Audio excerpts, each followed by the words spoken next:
City Council. Good morning. Keelan, please call the roll. Good morning. Ryan. Here. Gonzalez. Here. Maps.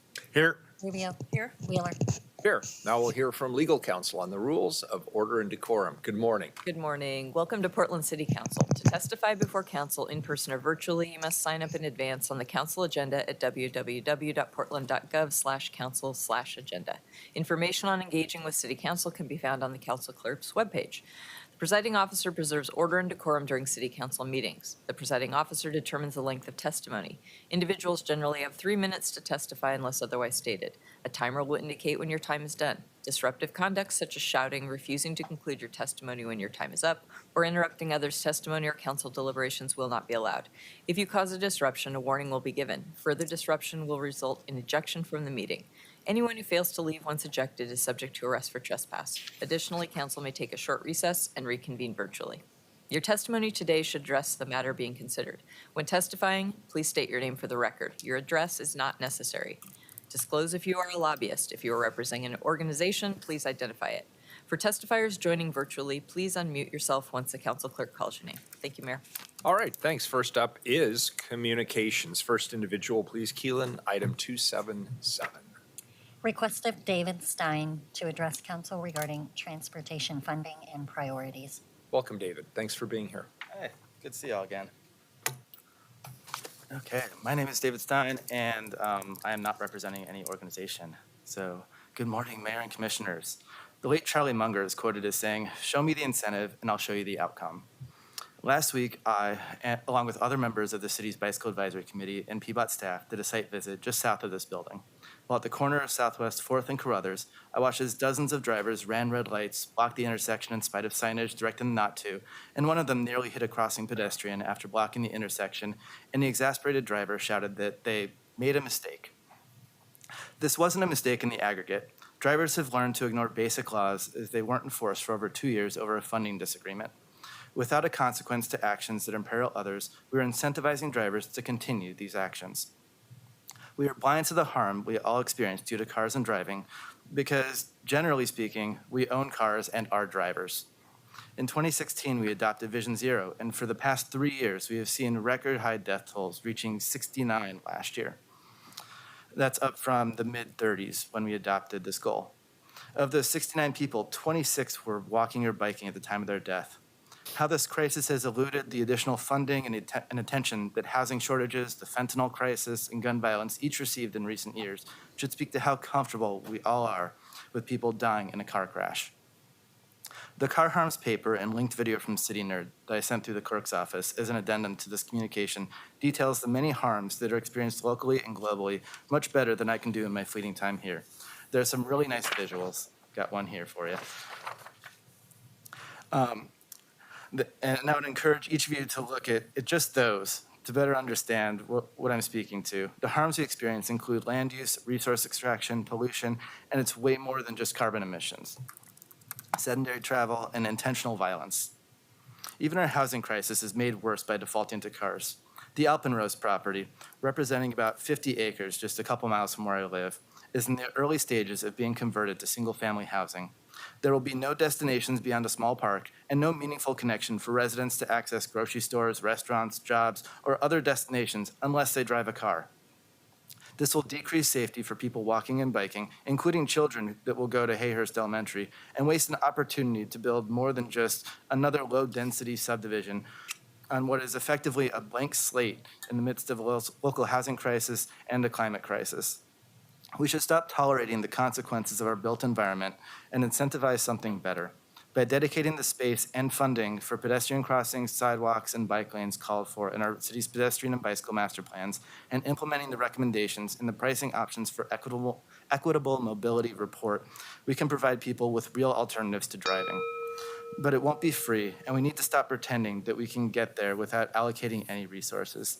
Thank you for this opportunity. Thank you, appreciate it very much. Commissioner Maps has a comment. Yeah, David, I want to thank you for coming in today and testifying on behalf of the safety of our traffic infrastructure. I also very much appreciate your longtime advocacy on PPOT's Budget Advisory Committee.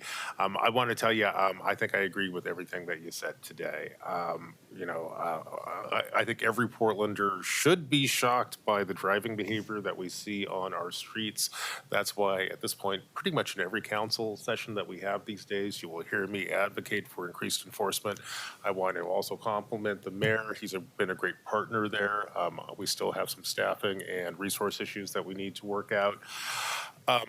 When people are blowing through red lights, there's not a whole lot that I can do on the infrastructure space, but there are a couple of things. I'm committed to bringing more traffic cameras to the city. I think by the end of this calendar year, we should be up to 40 traffic cameras, and frankly, that I would go even bigger with that, but it's mostly a supply chain problem at this point. But traffic cameras will help us a little bit. I also want you to know that as long as I sit in this seat and have these responsibilities, PBOT will be committed to, expanding our system of greenways and protected bike lanes. And we have a great partner in TriMet, who's also now located downtown. They've done a great job of making their public transportation system safer. And I'll tell you, colleagues, transportation and helping people get to where they want to go is a fundamental function of city government. I couldn't agree more with our friend and colleague here who says that we need to invest in that. I will remind people that for the most part, PBOT is not funded through general fund dollars. Instead, we are funded through parking meter revenues and gas taxes, which is why I'll take a moment to remind Portlanders that our local Fixing Our Streets program, which is our local gas tax, will be on the May ballot. The dollars that come in through that represent about a third of the funds that PBOT has to do basic maintenance for things like safety projects and paving and whatnot. Should those dollars not get reapproved, we will face, frankly, massive layoffs in this bureau. So it's a transitional time for our transportation system.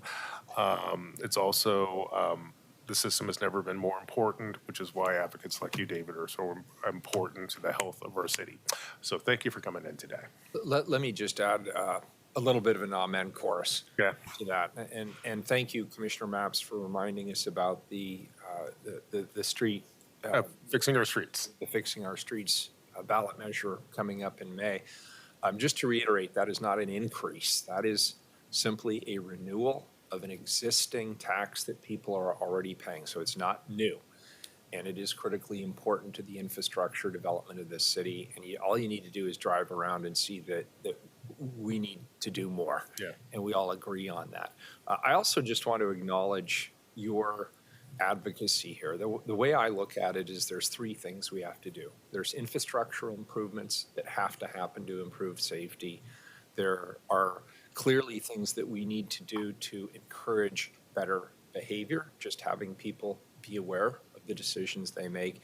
And third is the enforcement. And that really is my responsibility, along with the police bureau and others, to enforce those rules and regulations. I'm actually very pleased with the ramp up, the return, if you will, of traffic enforcement, the work that you're doing around the work, where's my head today? The work that you're too. doing around the traffic cameras, I think will make a noticeable difference. It seems like driving improves markedly and people are paying a lot more attention when they know there's a camera out there watching them. But there's another element I want to add today, and we've had several good discussions on this issue of transportation.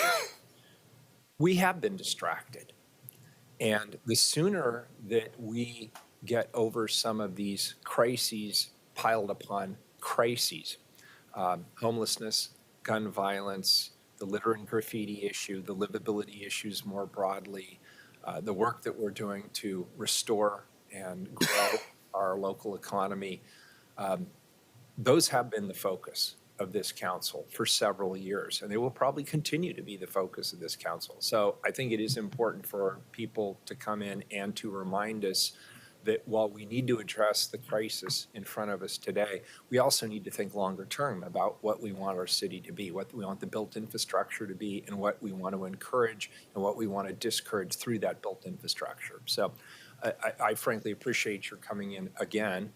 And if you've got the time, I hope we see you more often. Oh, yeah, don't you. worry about that. good. If I could respond just really quick. Just when you're noting those other crises, a lot of them still go back to our built environment and how people get around. And the fact that so many people are in cars that insulate you and detach you from everything around you, it makes it easier for things that we don't want to proliferate because it's out there. Whereas if you're within the environment, if you're biking, if you're walking, if you're taking transit, which makes you a pedestrian when you're getting to and from the stop or to and from your destination, that will help because it will create more humane environments that people want to be out in. And it creates that awareness within the community. So when you're talking about things like graffiti and whatnot, you have more, I'm going to say, eyes on the ground that will be there to see what's going on. Because if a car's speeding by at 40 miles an hour, no one doing that is going to care. But if you're going by on a bike, 15 miles an hour, if you're walking by at 3 or 4, then you're more likely to look over and maybe say something, or even just looking will have an impact. So I just want to emphasize that the more we can get people on a more human scale, it's going to be better for everything. Yeah, that makes a lot of common sense to me. And frankly, it's a return to the commons, if you will. And so I really appreciate what you're saying. By the way, some of these other issues intersect with the issue you're discussing. There's a huge disproportionality in the number of pedestrian fatalities who are homeless. Mm-hmm. And in large measure, they're trying to get to or from somewhere where it might be dark out. And for whatever reason, we're just seeing a hugely disproportionate number of people who identify as homeless being the victims of pedestrian fatalities. Thank you so much. I really appreciate the engagement. Glad you were here. Thank you. Thank It's you good so to much. see you. Next individual, please, 278. Request of Wayne Gazzola to address council regarding artificial intelligence processes in democracy. They canceled their request. That's too bad. That actually sounds I know. I was looking forward to that one. really interesting. So maybe they'll come back on a different day. Number 279, please. Request of Heath Lee to address council regarding discrimination concerns. They also canceled their request. All right, 280. Request of Marita Inglesby to address council regarding development proposal for Alpenrose Farm. Marita's joining online. Welcome. Hi, thank you. And thank you, David Stein, for mentioning Alpenrose. I'm glad to meet you somewhat virtually. Good morning, Mayor and City Council members. Thank Morning. you for this opportunity to speak with you today. My name is Marita Inglesby. I live in the Hayhurst neighborhood in Southwest Portland. And I see the slides are up. Thank you. You may be aware that Portland will soon receive a development application for the former 51-acre Alpenrose Farm site. Portlanders have embraced farm-to-table healthy eating. How do we adopt healthy, sustainable living? Sorry. Farm to neighborhood. Next slide, please. Here's a Portland Maps view to help us get oriented. Alpenrose Farm is right on the western city boundary line. There is frequent Beaverton-Hillsdale bus service, 0.7 miles to the north, along with Albertsons and Rite Aid shopping. Raleigh Hills Town Center is 0.7 miles to the northwest with the infamous Crash Corners intersection. Hayhurst School is 0.6 miles to the east. Vermont Creek and Pendleton Creek wetlands are along the northern and southern property lines. Next slide, please. Our Hayhurst neighborhood received notice on March 6th of a 269-home planned development to be called Raleigh Crest. It will include 130 attached townhomes and 139 detached homes to be built in 5 phases, with donation of 4 acres for a city park in the northeast corner and development of the city's westernmost segment of the Red Electric Regional Pedestrian Biking Trail. Next slide, please.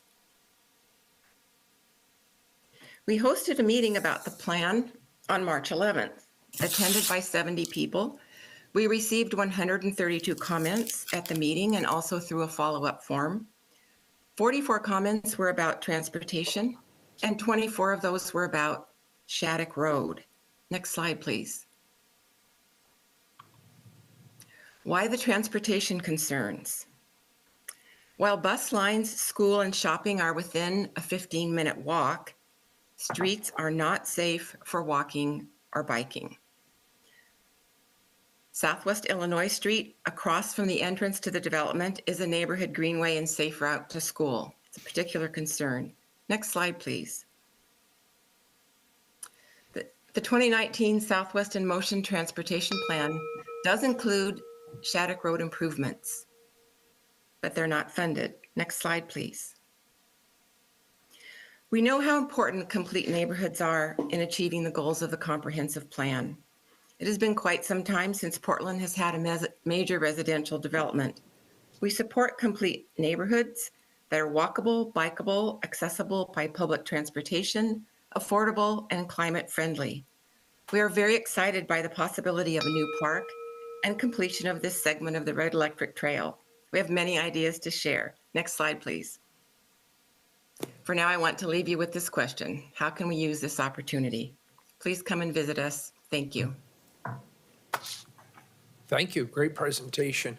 I would also just like to note, I used to live on Shattuck Street until Wow. a couple of, well, actually, it's been less than 2 years.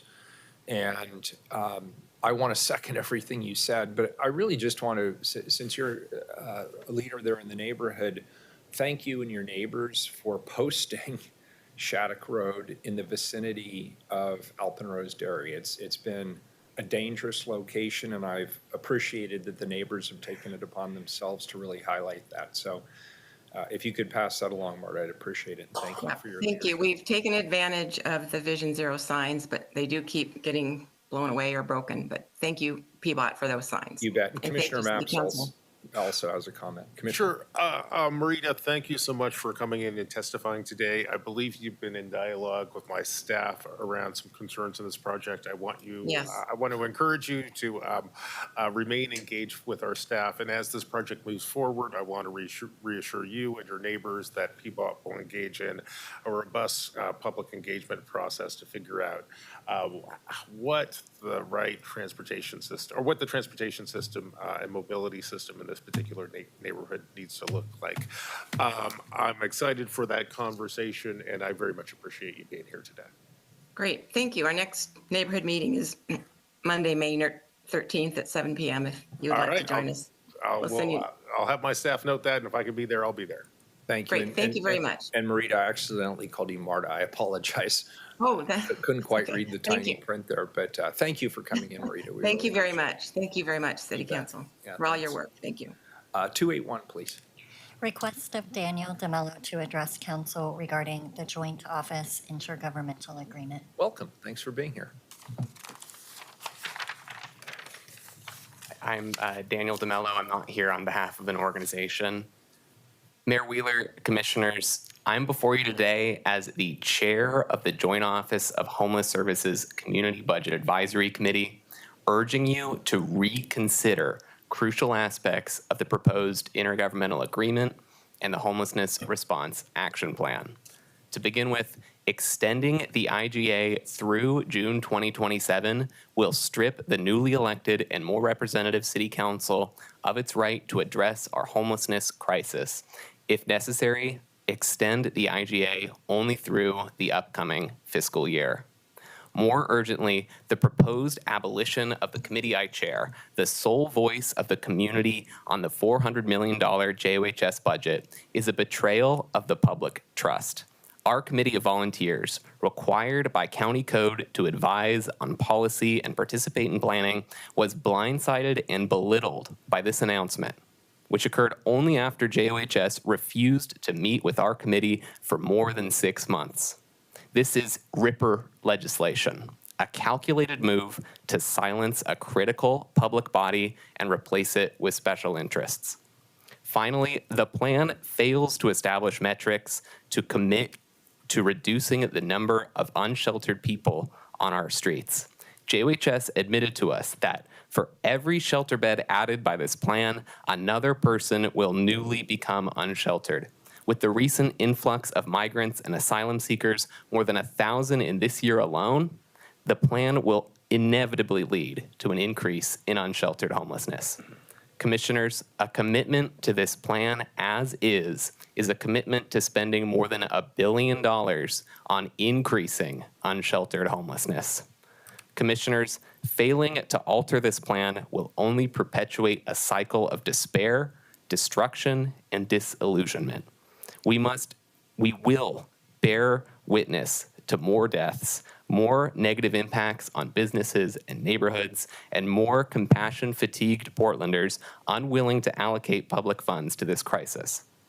If the joint office partnership is to continue, it must have a shorter term, it must sustain community input on the budget, and it must commit to a measurable, achievable target for reducing our unsheltered homeless population.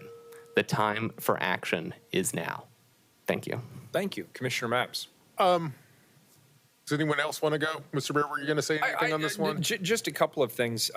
Number one, first of all, thanks for being here and thank you for your service. And I'm not sure what happened with the volunteer committee in these negotiations, but I will seek to find out. That's of interest to me, and I appreciate you raising it. With regard to the term of the contract, we've gone around and around on this, and finally, where the negotiations have landed is making sure that either party can get out quickly and seamlessly without upsetting the apple cart, in other words, the system itself. And so we did what people are encouraging people who are getting married to do today, which is contemplate the end game while you're still happy. And so we're actually going through, if you will, all the stipulations for our divorce. Who will do what, who will pay for what, who will maintain what, how will things operate going forward? And that's where a lot of the negotiations have been of late. And I believe we've reached some level of agreement on that. With regard to metrics, I think one advantage of these negotiations, and again, I'm remembering what you just told us about your committee was not as involved or consulted as it should have been, and I'll take that as an article of faith that is true. But I can tell you the metrics piece is very important to me. Not only the metrics, the collection of metrics, but also the sharing of said metrics with the public and making sure we all understand the hydraulics of what is happening in our homeless services system. And for me, I would argue that the most important metric for me going forward is the reduction in unsanctioned, unsheltered homelessness on our streets. And that sometimes elicits boos. But the reason I believe that is because, last year, over 300 people died on our streets. And that is concerning to me. And there are people who need to be connected to services and support and help in order to survive. And I think that can best happen, in my personal opinion, in a sanctioned, managed, accountable environment. And so I really appreciate your being here and what you're saying, and I'll look into some of the items I'm less familiar with, but thank you for raising them. Commissioner Maps. Thank you. And I want to, Daniel, I want to thank you for being here, and I really appreciate your input. Frankly, I agree with much of what you said. Colleagues, I have a lot of concerns about extending this contract all the way to 2027. Our city government is about to undergo a big transition. We'll have new leadership in the building. I think those folks need to have some say in how this works. I'll be transparent, and I'm embarrassed by this. I was not aware of what's happened with the disempowering of our Citizens Committee here. That's deeply concerning, especially if this is truly a joint project. Colleagues, I know we are deeply committed to community engagement, and that sounds to be inconsistent with our values. And an absolute essential for this agreement, at least for me, is that we have a plan in place that reduces the absolute number of people who sleep on our streets. And colleagues, I find it kind of disturbing and distressing that the citizen chair of the Oversight Committee of the Joint Office is coming to us today and saying, the plans on the table won't do that. All of which is to say, I know there are lots of negotiations that are happening between the city and the county to figure out how to move forward. I will tell you, as of today, I am not seeing enough to justify renewing this. I know the city and the county have to work together to solve homelessness. I remain deeply skeptical that this particular instrument, the Joint Office, which has been around for a long time and frankly has failed to yield adequate results, is the tool we need in order to get people off the streets. So thank you very much. But I also very much want to engage in a constructive dialogue with people leading up negotiations, folks who are overseeing this on the citizen side, and all of my colleagues on council, who I know all have a perspective on this important issue. Yeah, Thank you, thanks, Mr. Mayor. Thanks, Commissioner. Of course, there will, of course, be Yeah. other hearings and opportunities on the IGA. Commissioner Ryan. Yeah, thank you, Mayor. Daniel, thanks for being here. Your voice was really needed and wanted and appreciated. That was fascinating. I was wondering what you were going to say. The contract, I think it's important to remember, was built between the city and the county before we had the SHS money. So at one time, we were the largest donor, if you will, to the Joint Office. So that alone is a big difference when it was founded with Mayor Hales. And I think it was Kafori. I'm not sure. Was it Kafori? Okay. So now, when I look at our budget and how much money we spend on homeless response, it totals at least $40 million. And so we have just some basic arithmetic to focus on here. It's ridiculous that we have internal invoicing to our bureaus on what we're spending on homeless response. And so I think we're in a very creative time in terms of how we look at this. What really matters is the function and form and the results. So as long as we're clear about role clarity on both sides and what we do to get better results, which you mentioned, of course, is less people who are suffering on our streets, then we're on the right path. So I do think we're at an exciting time of creativity, but it was really helpful to hear your refreshing voice this morning. Thank you. Thanks. Appreciate it. Oh, I'm sorry, Commissioner Gonzalez, then Commissioner Rubio. I didn't see that. Thank you. Yeah, Danny, I appreciate your comments. To build off of Commissioner Ryan's point, I think there's real questions for this council whether we continue to contribute financially without some sort of set off right as a city to the Joint Office. And in dialogue with some of my colleagues about whether we push on that point in these negotiations. Commissioner Ryan has identified quite well the history here, and frankly, there's a real question of whether the city dollars are needed in the Joint Office on Homelessness at this point in time, particularly given our direct spend. That's not an abandonment of the need for coordination and cooperation. It's just the financial model may no longer make sense. I share with Commissioner Maps deep concerns about the three-year term. I think it, frankly, if I were king for a day at this point in time, we'd wait until next year before we enter into a lengthy extension. I continue to be very concerned about the mechanism in which the Joint Office on Homelessness is distributing tents and tarps on the city streets.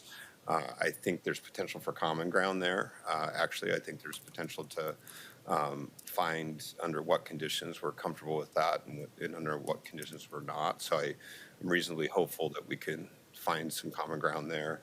I do think there has been progress made on metrics. I was reasonably impressed in the last update we all received on that. You know, at the same time, we're watching Clackamas County and Washington County show real progress on encampments. It's a very different context. We deal with acuity in Multnomah County that I don't think anywhere else in the state do we see the number of sick people on our streets, frankly. So it's not an apples to apples comparison, but you know, we'd all like to see better outcomes. So I share with Commissioner Mapp some very deep concerns about the overall structure of this relationship. And most fundamentally, I really want us to tackle the financial components, distribution of tents and tarps. There's still a little uncertainty as to drug kits and to what extent they're being distributed by Joint Office or the Multnomah County Health Department. But bottom line is there is some distribution by Multnomah County of some things we really don't want on the streets of Portland. And finding the guardrails going forward for a constructive relationship, there's still quite a bit of work to be done there from my vantage point. Thank you. Thank you, Commissioner Gonzalez. Commissioner Rubio. I just want to thank you for coming and sharing your perspective. And I do believe, you know, we are, as Commissioner Ryan said, we have this interdependence with the county based on agreements from a long time ago. And I appreciate the mayor's leadership in making sure that we have some essential language in there that is different. But I do appreciate you bringing and adding dimension to that conversation, because above all, we need more transparency and accountability in whatever new engagement we move forward in. I'm really curious about the oversight group, the committee or commission that you were a part of. I too have questions about why it disbanded. But just from my understanding, or all of our understanding, what would it ideally look like? Should it come back? What should that function look like, in your opinion, in your experience?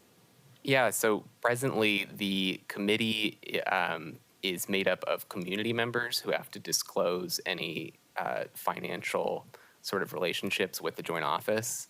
And we are set to continue as a committee through the upcoming year. We were appointed to 3-year terms.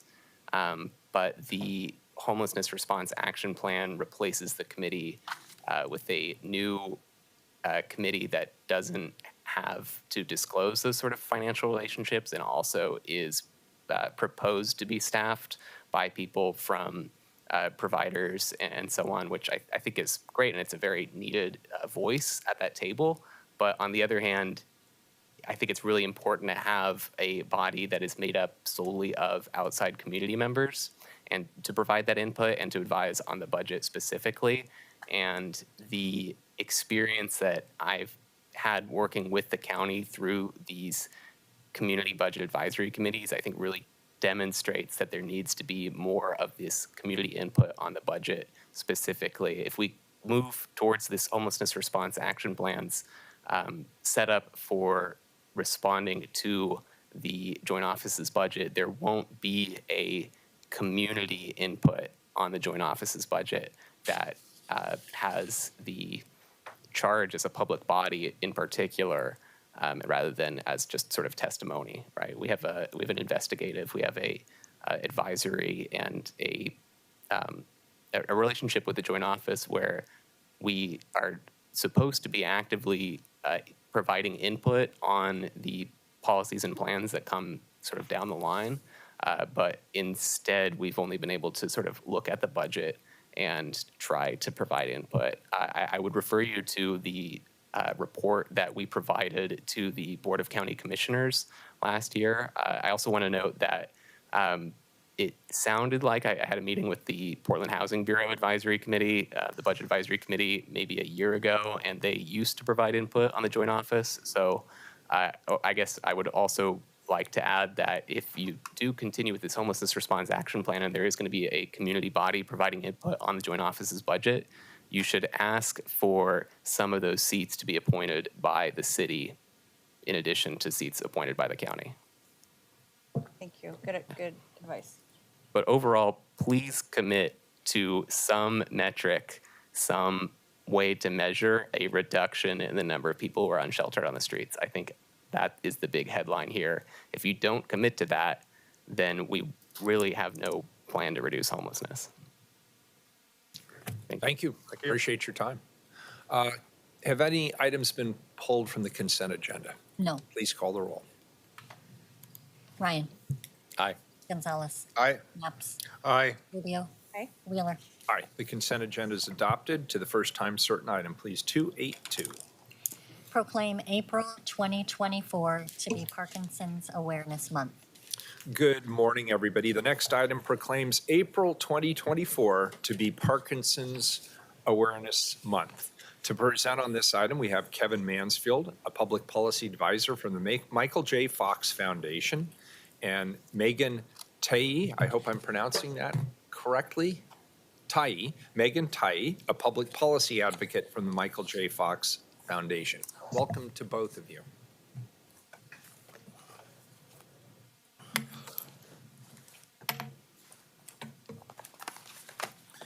Good morning, Mayor and City Council. We want to thank you very much for proclaiming April as Parkinson's Awareness Month for the City of Portland. My name is Kevin Mansfield. I live in Portland, Oregon. I was diagnosed with Parkinson's in 2001, and I've been a facilitator with Parkinson's Resources of Oregon for the last 22 years. And I've also been a public policy ambassador with Michael J. Fox Foundation for the last 11 years. Give you a little bit of story about me and some of the things that we are doing. When I was diagnosed, my neurologist told me that I had Parkinson's. Come back and see me in 6 months. So not knowing anything about it, I went home, did the wrong thing and looked it up on the computer. And all that did was, with the first 5 or 6 categories, is made me more upset and more depressed because it just talked about the advanced stages of Parkinson's. I finally found Parkinson's Resources of Oregon. They were very kind and talked to me for about an hour or two, calmed me down and everything, explained to me that it's usually a slow progression disease, and they asked me if I wanted to join a support group. At that time, the state of Oregon only had about 12 to 14 support groups, and they had a waiting list. So they called me back about 2 months later and told me that they had an opening if I was still interested, and I said, of course. So we met down at a conference room at the Good Sam Hospital area, and there was 45 of us in that room for 2 months, and it was packed wall to wall. So we separated, split our meetings up, and shortly after that, they asked me to be a facilitator and told me my responsibilities or what they expected and that I had to commit at least 1 year. 22 years later, and I'm still doing it and love what I do. In that time, between 2001 and now, we have between 55 and 60 support groups. We figure that there is approximately 20 to 25,000 people in the state of Oregon living with Parkinson's disease, and it's growing. Last 9 months, I have an average of 1 to 3 people, families, call me and tell me that they were newly diagnosed and want to know about joining a support group. Parkinson's used to be only heard of in people in their 60s, 70s, and 80s. That is no longer the case. Before the pandemic, I went to Washington, D.C. for about a 4-day conference. We went up on Capitol Hill one day. Up on Capitol Hill, I met 2 women. They was 32 years old, having their first child that was diagnosed with Parkinson's. I met a gentleman that was 22 years old that was diagnosed with Parkinson's. I went to a health fair. I try to go to as many as I can. And I met an older gentleman there. We were talking about Parkinson's, and he started tearing up. And I asked him if it was something that I said or did to upset him.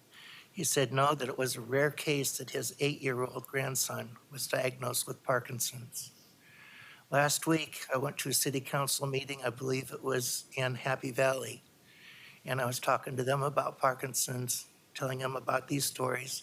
I had a council member come up to me and told me that he knew of a family, their 7-year-old son was diagnosed with Parkinson's, and their 12-year-old daughter was diagnosed with Parkinson's. So it doesn't matter who you are, what age you are, it's possible anybody can get it. What I do with the Michael J. Fox Foundation is I work with all levels of government. On the federal side of the government, we've been working on a bills. One, they're for the national plan to end Parkinson's Act.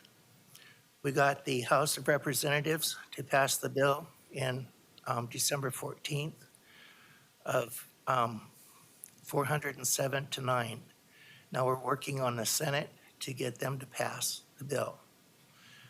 And then on the state side, I gave you guys all a packet of some of the things that I plan on talking to our state members of Congress. On page 2 is what I'm focusing on mostly right now. And it has to do with having a state registry for the state of Oregon. I started this with our representatives in 23. We got a bill made on both the House and the Senate side. Unfortunately, it didn't pass, along with about 1,500 other bills. I tried again this year, and I found out that they had a very short session of only 35 days, and they had already picked their 2 bills that they wanted to present. Being the session is over, I've been working hard with our representatives and senators. I have 3 representatives that are behind this 100%, willing to work with me. I have a senator that's behind me. And to my amazement, I have, of all the city council meetings I've gone to, I have 3 different city councils that said, if needed, they would be willing to write a letter to support this. So I'm happy with the progress that we're making with that so far this year. Again, I want to thank Mayor Ted Wheeler and City Council for listening to what I have to say about this and for proclaiming April as Parkinson's Awareness Month. If you are interested in going to a support group, the closest one that I found was Providence Hospital has one. If for some reason you guys are busy during the week and you're open on the second Tuesday of the month, if you email me, I have a hybrid meeting that meets, well, right now, we usually meet in Gresham, but right now we're meeting in the Wood Village City Council chambers because after the last ice storm, it got flooded, had a bunch of broken pipes and stuff, and they aren't going to be done till summertime. So Wood Village City Council's allowed us to meet there, but you're welcome to join us there. Thank you. Thanks, Kevin. Appreciate it. Hi, Megan. Hi, thank you for your time. I'm also here on behalf of the Michael J. Fox Foundation and as a member of the Brian Grant Foundation Program Advisory Council and as someone living with young onset Parkinson's disease. Parkinson's is the fastest growing neurological disease in the world. There is no treatment to slow, stop, or reverse disease progression, nor is there a cure or a way to prevent Parkinson's. Researchers currently believe Parkinson's is caused by a combination of environmental factors and genetic factors, although I could tell you that a lot of patients, including me, do not have a family history of Parkinson's. Like me, 4 to 10% of Parkinson's patients are diagnosed younger than the typical 65 and older demographic. We're in our 20s, 30s, and 40s. While our symptoms are the same as those of older Parkinson's patients, young onset patients have a very unique journey with this disease. Far from retirement, I'm in the middle of my career. I'm also raising children and starting to care for aging parents. Because of the progressive nature of this disease, I know that my symptoms will continue to worsen. However, there is no crystal ball to predict when my symptoms will take a turn for the worse. So I have no way to know how much longer I'll be able to work, care for my family, or even be independently mobile. My husband and I have to make very tough decisions about whether to save and invest every penny to prepare for my potential early retirement or splurge on vacations to make memories with our kids while I'm still mobile. The disease is really difficult for me, but it's also difficult for my family and my community. On the day I was diagnosed, my husband became a Parkinson's caregiver for the rest of my life, and he'll do that while he's also continuing his career, raising our children and caring for his aging parent. He also has to bear the emotional and financial burden of this disease as I progress. My children's lives are forever changed beyond what I can express to you without getting really emotional here. But I'm sure you can imagine that the trauma that a child would suffer watching their mom change from a very active, engaging parent to eventually a shell of her former self. We desperately need more funding to keep critical research projects moving forward as quickly as possible. More than 1 million people in the United States have Parkinson's, and at least 90,000 are diagnosed every year. That's just in the United States. Those numbers are growing at an alarming rate that requires our urgent attention. It can be really easy to ignore a disease like this when it doesn't affect you or your family or your friends. But unfortunately, the rate at which this disease is growing, within the next 5 to 10 years, everyone will likely know somebody with Parkinson's. For information on how you can help find a cure, I encourage you to visit the Michael J. Fox Foundation at michaeljfox.org. There you can learn more about Parkinson's, ways you can help, whether it's organizing a fundraiser or learning how to contact your lawmaker with regard to the litigation that Kevin mentioned earlier. At a local level, I would encourage you to also support the Brian Grant Foundation. You may recall Brian Grant was a beloved basketball player here in Portland with the Blazers, and he was also diagnosed, like me, with young onset Parkinson's disease. Tomorrow, Thursday, April 11th, is National Parkinson's Awareness Day. The Blazers are doing a 50-50 raffle at that game that will go, the ticket sales will go to the 50% will go to the Brian Grant Foundation, just for a little levity, because I know the subject is very heavy. But if you're planning on going to the game, anyone watching, come find me. I'll be selling tickets with my 9-year-old son there, so that the Brian Grant Foundation can continue supporting our community with amazing programs that are giving families like mine a lot of hope. Thank you so much. Thank you both. We appreciate it. I know my colleagues have potentially questions and comments. I'll start with Commissioner Mapps. Thank you, Mr. Mayor. Colleagues, let me start out by thanking the mayor for bringing this item forward. And Kevin and Megan, I want to thank you for today's presentation and for sharing your stories and your courage. I know I speak for everyone on this side of the table and everyone in the audience and listening at home that were touched and educated today. Also, I have a request. Kevin, you mentioned the legislative agenda that you're working on. I'd really encourage you to send a letter to this council outlining your legislative agenda. Frankly, I think we will sunset as a council before we council develops a legislative agenda. But if we can begin to build some institutional knowledge the next time council develops the legislative agenda, which I suspect will be early in the new year, but I'm not sure about that. Perhaps we can figure out ways to support you. And colleagues, I also want to say this. I am proud to join you in proclaiming April 2024 to be Parkinson's Awareness Month here in Portland, Oregon.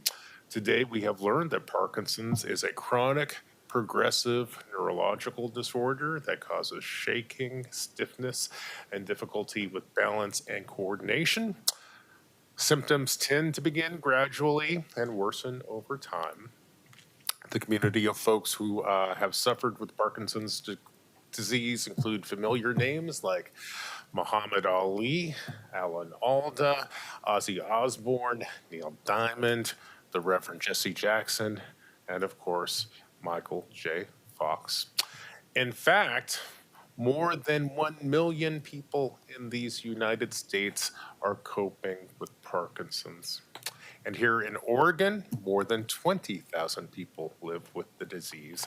And that number, as we've heard today, is expected to double in the next 20 years. Well, we do not have a cure for Parkinson's yet. There is help and there is hope. That's why if you or a loved one exhibit symptoms associated with Parkinson's disease, I encourage you to consult your doctor and connect with the Parkinson's support group. With that, I want to thank you again for being with us today and then sharing your important message. Mr. Mayor, I will turn the floor back to you now. Thank you very much, Commissioner. Commissioner Rubio. Thank you. First, thank you, Mayor, for bringing this forward.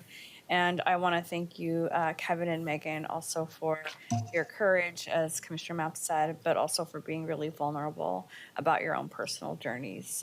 It was important for us to hear. Someone very important in my life was recently diagnosed with Parkinson's. So I too am learning about this disease, and I'm also very grateful for the Fox Foundation for this research, because as the proclamation states, it values hope and optimism and urgency for the research. And it takes on a whole new meaning when you are in proximity to a loved one, as you know, personally. I also want to reflect on your comments about the vast network that makes up the Parkinson's community. It really is a global community, and that includes also family members and caregivers as well. And so it's a really important way that provides families to get involved and not feel alone in their journeys. So again, just wanted to echo my colleague in saying it's really important for us to create this awareness. And I also commit to continuing my own learning journey about this disease and commit to advocating in my role to echo that optimism and that urgency. So thank you for being here.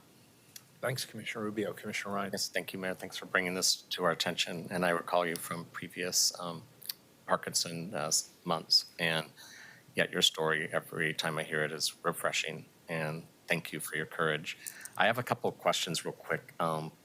With this disease, do you see any improvements in detection in terms of reaching communities that don't have as much access to healthcare?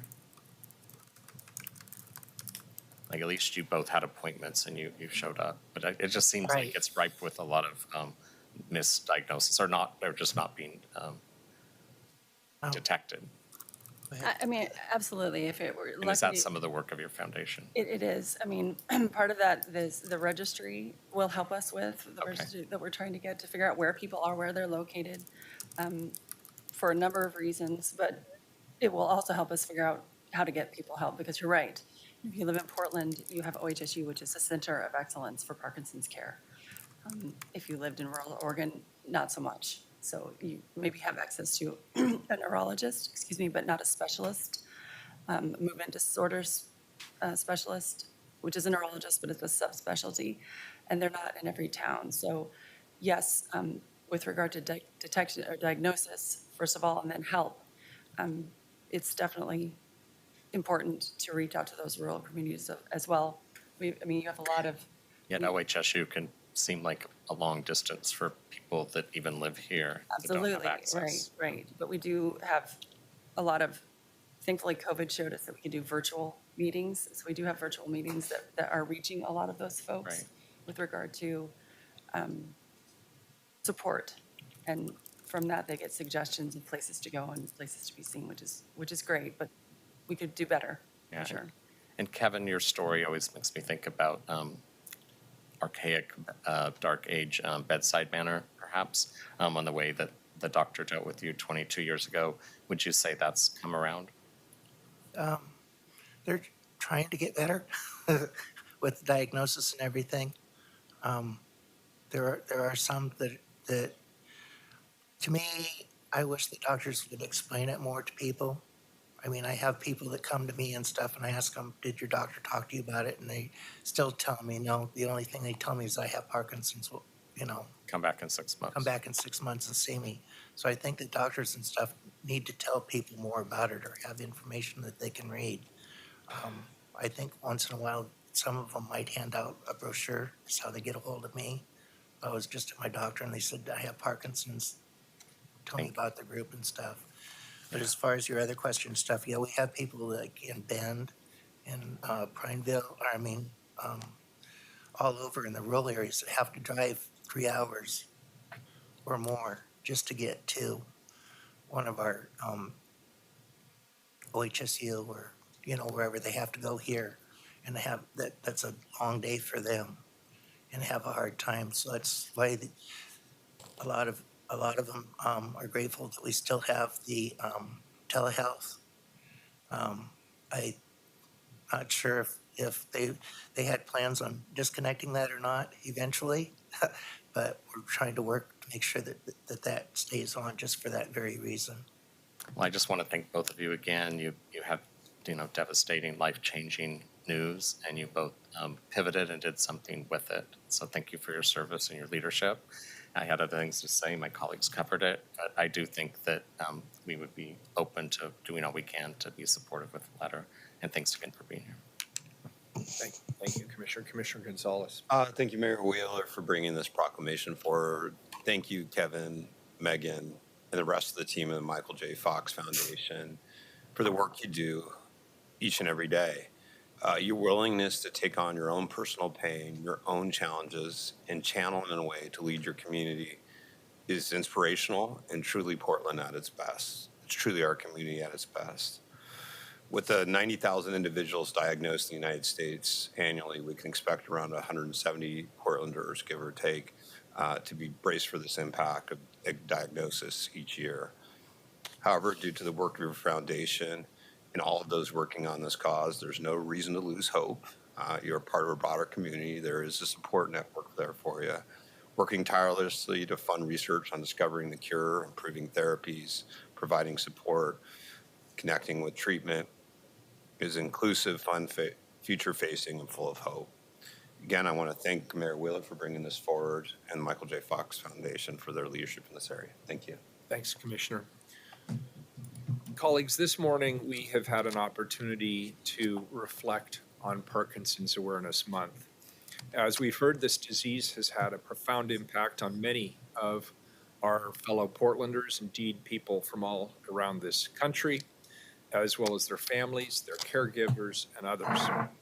The statistics we've heard are sobering, with over 1 million individuals living with Parkinson's in the United States. 1 million individuals that are grappling with the physical as well as the psychological tolls of Parkinson's. We also have an opportunity to reflect on the powerful and positive work of the Michael J. Fox Foundation. Thanks to their incredible diligent work, society has a deeper understanding of Parkinson's disease, as well as its symptoms and its effects and possible treatments. They've illuminated the reality faced by those living with Parkinson's and have lobbied for greater visibility and resources towards research at every level of government, something we should all be very supportive of. I hope this month serves as a beacon of hope, not only because the city of Portland has unwavering support for every individual who is experiencing Parkinson's disease, but we all believe in a community that lifts each other up with hope, dignity, and relentless compassion.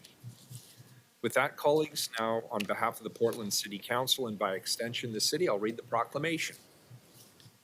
Whereas Parkinson's disease is a chronic progressive neurological disease and is the second most common neurodegenerative disease in the United States. And whereas the Michael J. Fox Foundation for Parkinson's Research is dedicated to finding a cure for Parkinson's disease through an aggressively funded research agenda and to ensuring the development of improved therapies for those living with Parkinson's today. And whereas an estimated more than 1 million people in the United States are currently living with Parkinson's disease, with an additional 90,000 individuals diagnosed each and every year. And whereas it's estimated that Parkinson's disease has a national economic burden of approximately $52 billion per year, with that cost estimated to rise to over $80 billion per year by 2037. And whereas there is no known cure for Parkinson's disease and available treatments are limited in their ability to address patients' medical needs and remain effective over time. Whereas the City of Portland recognizes the important efforts of the Michael J. Fox Foundation for Parkinson's Research as it leverages its core values of optimism, urgency, resourcefulness, collaboration, accountability, and persistence in problem solving to work on behalf of the more than 6 million people worldwide living with Parkinson's. And whereas increased research, education, and community support services are desperately needed to find more effective treatments and to provide access to quality care for those living with the disease today. Now, therefore, I, Ted Wheeler, Mayor of the City of Portland, Oregon, the City of Roses, do hereby proclaim April 2024 to be Parkinson's Awareness Month in Portland and encourage all Portlanders to join in the observance of this month. Thank you both for being here today. We really appreciate it. Thanks for your hard work. Thank you.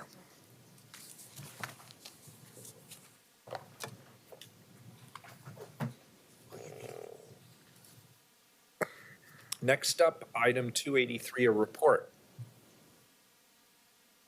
Accept 2023 State of Small Business Report. I am pleased to co-introduce this report with Commissioner Rubio and hear an update on the state of small business in Portland in 2023. As we all know, Portland is a city of small businesses. It's critically important that we do all that we can to support them, particularly after 4 years of economic disruption and social challenges facing our community. Before we hear from our partners, consultants, and staff, I'd like to turn this over to Commissioner Rubio for any opening comments she might have. Thank you, Mayor.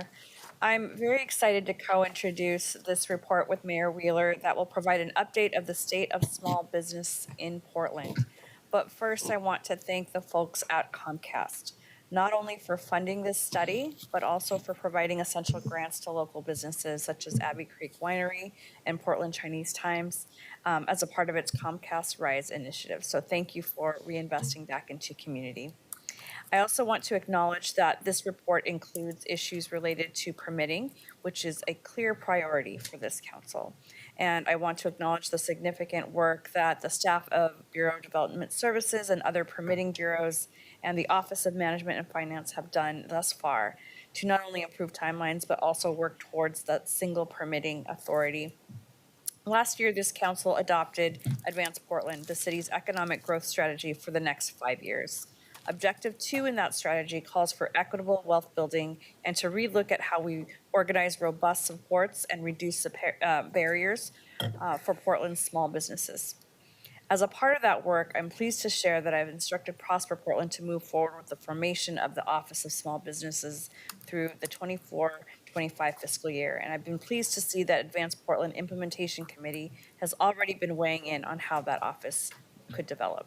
So I will now turn it over to Andrew Hone from the Portland Metro Chamber, who is joined by Mike Wilkerson from Echo Northwest, Marian Haynes from Comcast, Fabiola Cardenas from Sparkly Gowns, and Shay Flaherty Bettine from Prosper Portland. Welcome, everyone. Thank you, Mayor. Thank you, Commissioner, and thank you, Commissioners, and also to the incredible partnership with the Prosper team in the entire city of Portland.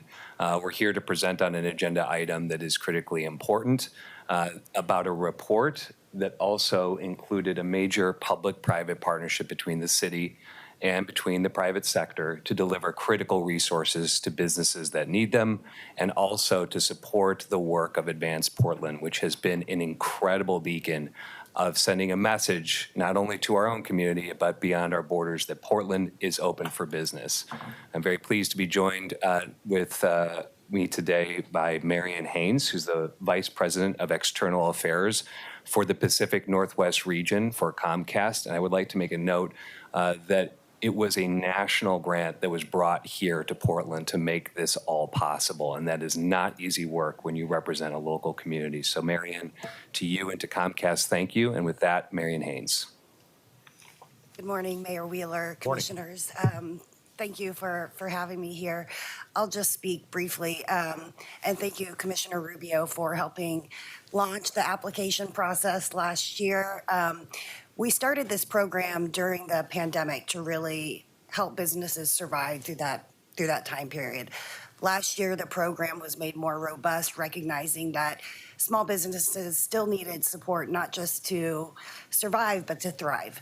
And so the program included a $5,000 monetary grant, a technology makeover that includes computer equipment, internet, voice, cybersecurity services for 12 months, creative production and media. I know I've seen Fabiola and sparkly gowns commercials on TV, so that's very fun. So it's been a great program. We really did it with the support of community members. The Portland Metro Chamber, Prosper Portland was critical in that. We partnered with Hacienda, CDC, and Apano to make sure that we were getting the word out to small businesses. So there were 100 awards in total last year in Multnomah County. The vast majority of which were actually in Portland. And as Andrew said, this is a national program. Portland was one of 5 communities that was chosen last year. And in part, that's because we understand the importance of small businesses, particularly here in Portland. There's a very strong small business ecosystem, and that's knowing that and what we can do to help continue to support that community is what led us to talking with the chamber about putting this report together to really understand what was going on in that small business ecosystem here and what could be done further to help support them. So really pleased to be able to be here. Thank you. Thank you, Marion. And we'll set up with a presentation that we will walk you through that includes information about the Chamber's work, Comcast Rise, then deliver right into Dr. Wilkerson's report so that you get the details of that, and then follow that up with Shea and Prosper Portland as well. So I'm going to call on a friend to help us navigate through this slide deck and just call you to move to the next slide. So, and have Fabiola, that'd be great. Thank you. So a little bit about the Chamber, just so you understand who we are and why we care so much about small businesses. They represent 80% of our membership. And we define small businesses slightly different than what you'll hear about in our report. Ours we define as 10 or less employees. And as you can see, we have over 323 of that 80% are owned by individuals of color, and over 420 are owned by women. Next slide. Of late, we've been very engaged in making sure small businesses get resources in partnership with government and in partnership with the private sector. You just heard the results of Comcast Rise, which was a public-private partnership that delivered funding to over 100 businesses across the county, $4 million in direct cash infusion, and 60% of those businesses were owned by individuals of color.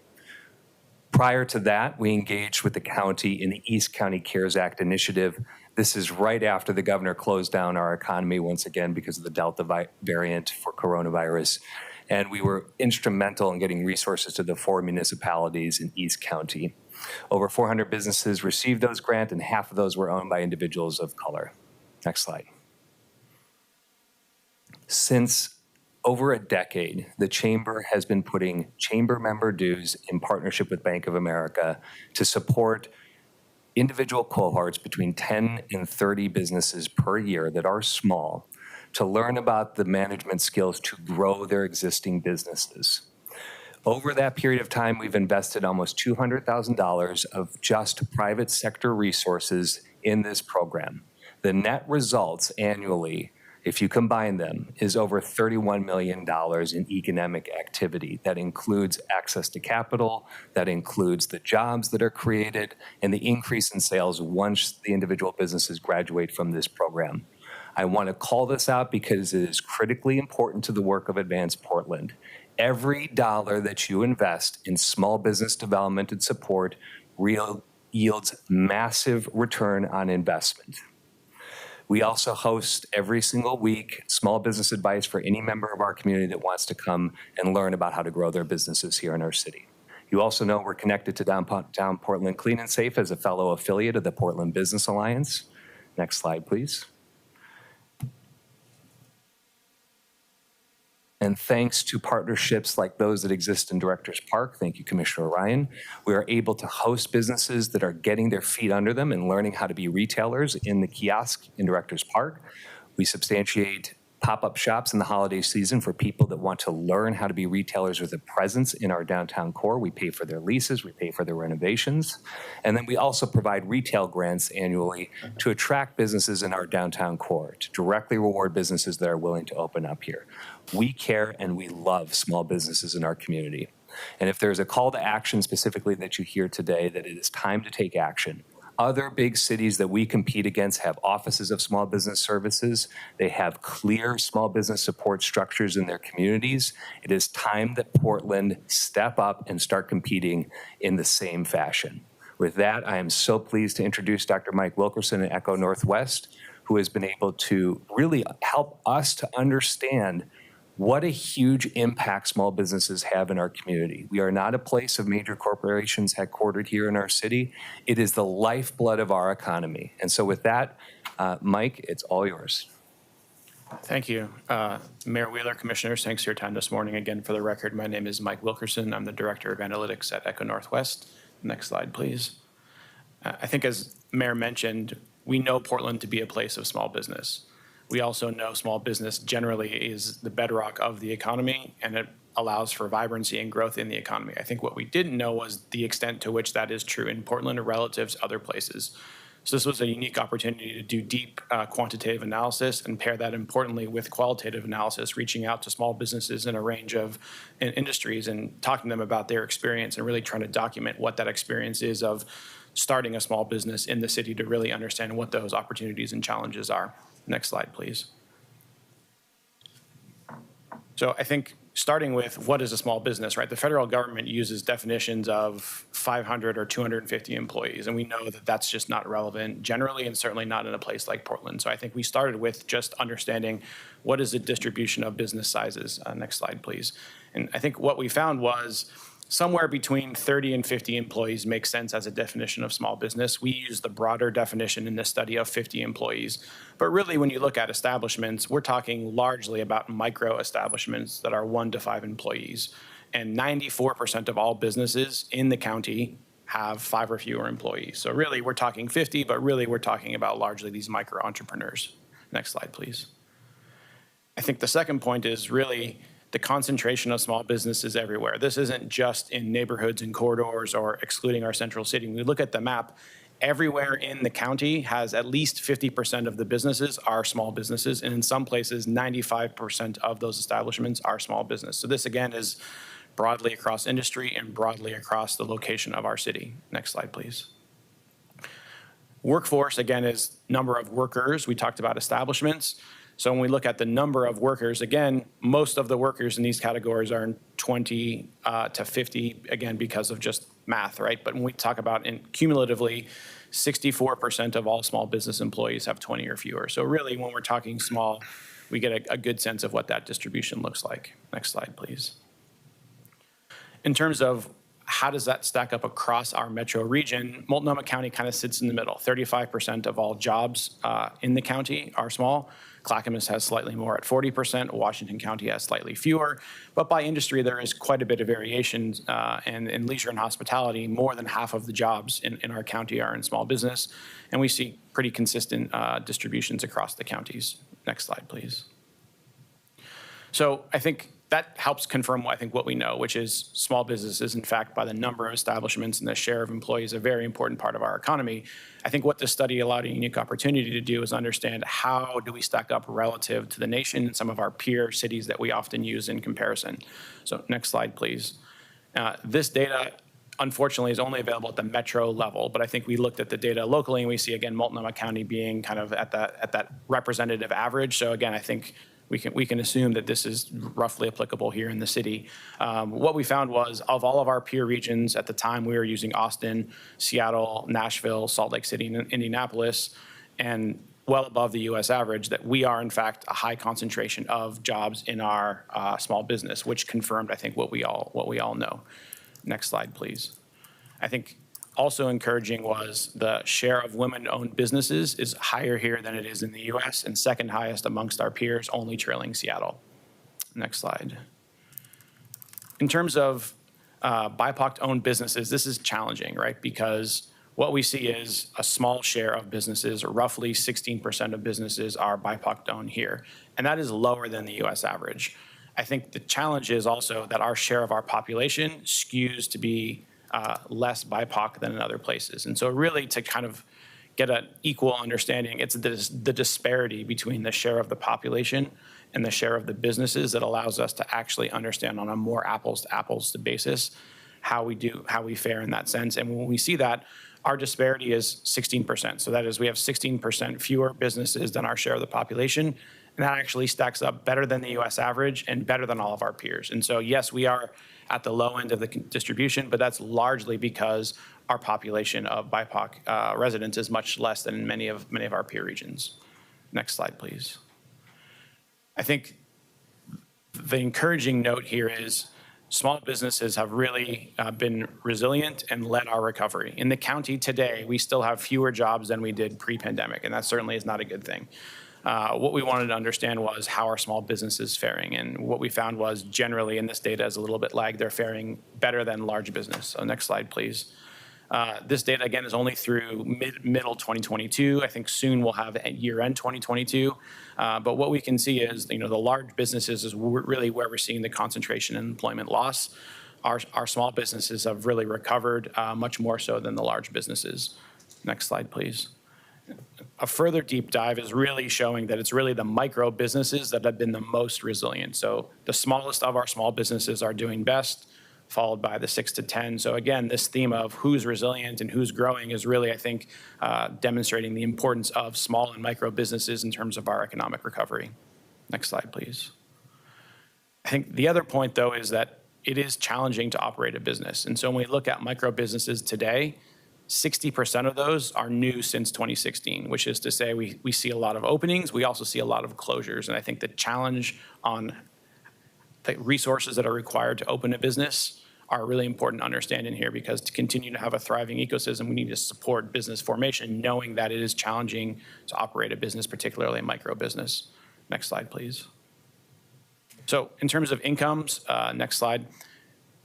Incomes are lower, and we'll talk about why, and that's largely due to industry composition. I think the thing we are most interested in understanding is there a gap? Yes, but that gap is not growing or shrinking. So in terms of income opportunity, that gap persists, but it's not necessarily due to structural factors. If we go to the next slide, it's really due to the industry composition. And so we know small businesses are more prevalent in certain industries. And so when you take the average of those industries, you're just going to get a disparity. What we're tracking here, though, is, take finance and information.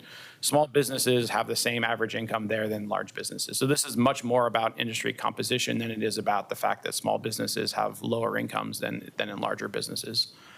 Next slide, please. So I think takeaways. Certainly, I think when we look at business formation, we want to understand where resources and lack of resources are important. So if we look at the next slide, please.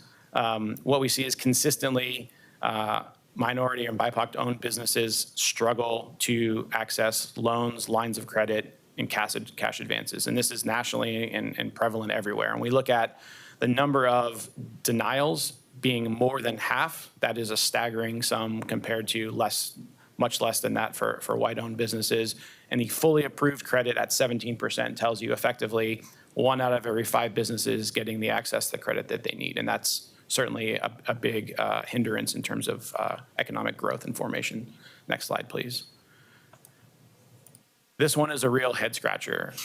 It's intentionally complex. And what we're showing here is taking, for example, a restaurant. And what would you need to do to start a restaurant in the city of Portland? And I think the words are small. What's important is several takeaways. One, there are 60 steps here. All of the ones in orange are areas where you could be required to wait. And I think for us, a good metaphor that we used was this is really a game of kind of chutes and ladders. You can take 2 steps forward and then 5 steps back.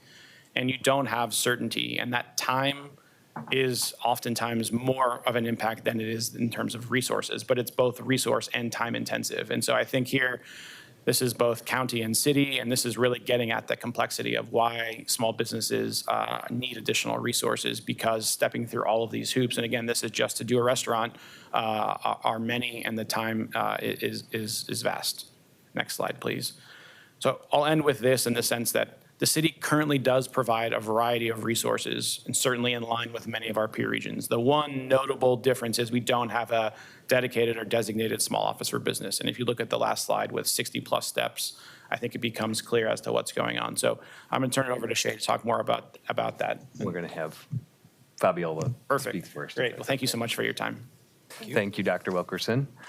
We hope you enjoyed that last slide with the similar looking game board as something you may have grown up with. I certainly did. So with that, we want to introduce one of the grant recipients and also a owner of a business in downtown Portland and someone who I know that my family will be using sooner rather than later, but Fabiola Cardenas with Sparkly Gowns over on Everett and 9th Street. Welcome. Thank you, Andrew. Thank you, Mayor Wheeler and commissioners. I started my business and made the decision to locate my store in downtown with excitement and hopes of my fulfilling my dreams. However, during the opening of my store in Portland Central City, I feel very alone with all the challenges that the city presented to me. I love the city and I want to contribute back to the community with my business. But in that moment, the city was a barrier instead of a supporter of my star business. The quotes from other small businesses in State's Small Business Report match perfectly my experience. The permitting process is too complicated and it's difficult to find a way to pay for it. When I tried to contact the city for assistance with the license that I needed, the phone numbers were always busy and different people calling me back with different opinions. The shoots and letters graphic in the report also shows the realistic experience of opening a business. If you have special knowledge of how the permitting process works, it can go quickly. But without the knowledge, you have to read the steps in the process, which leads to higher fees.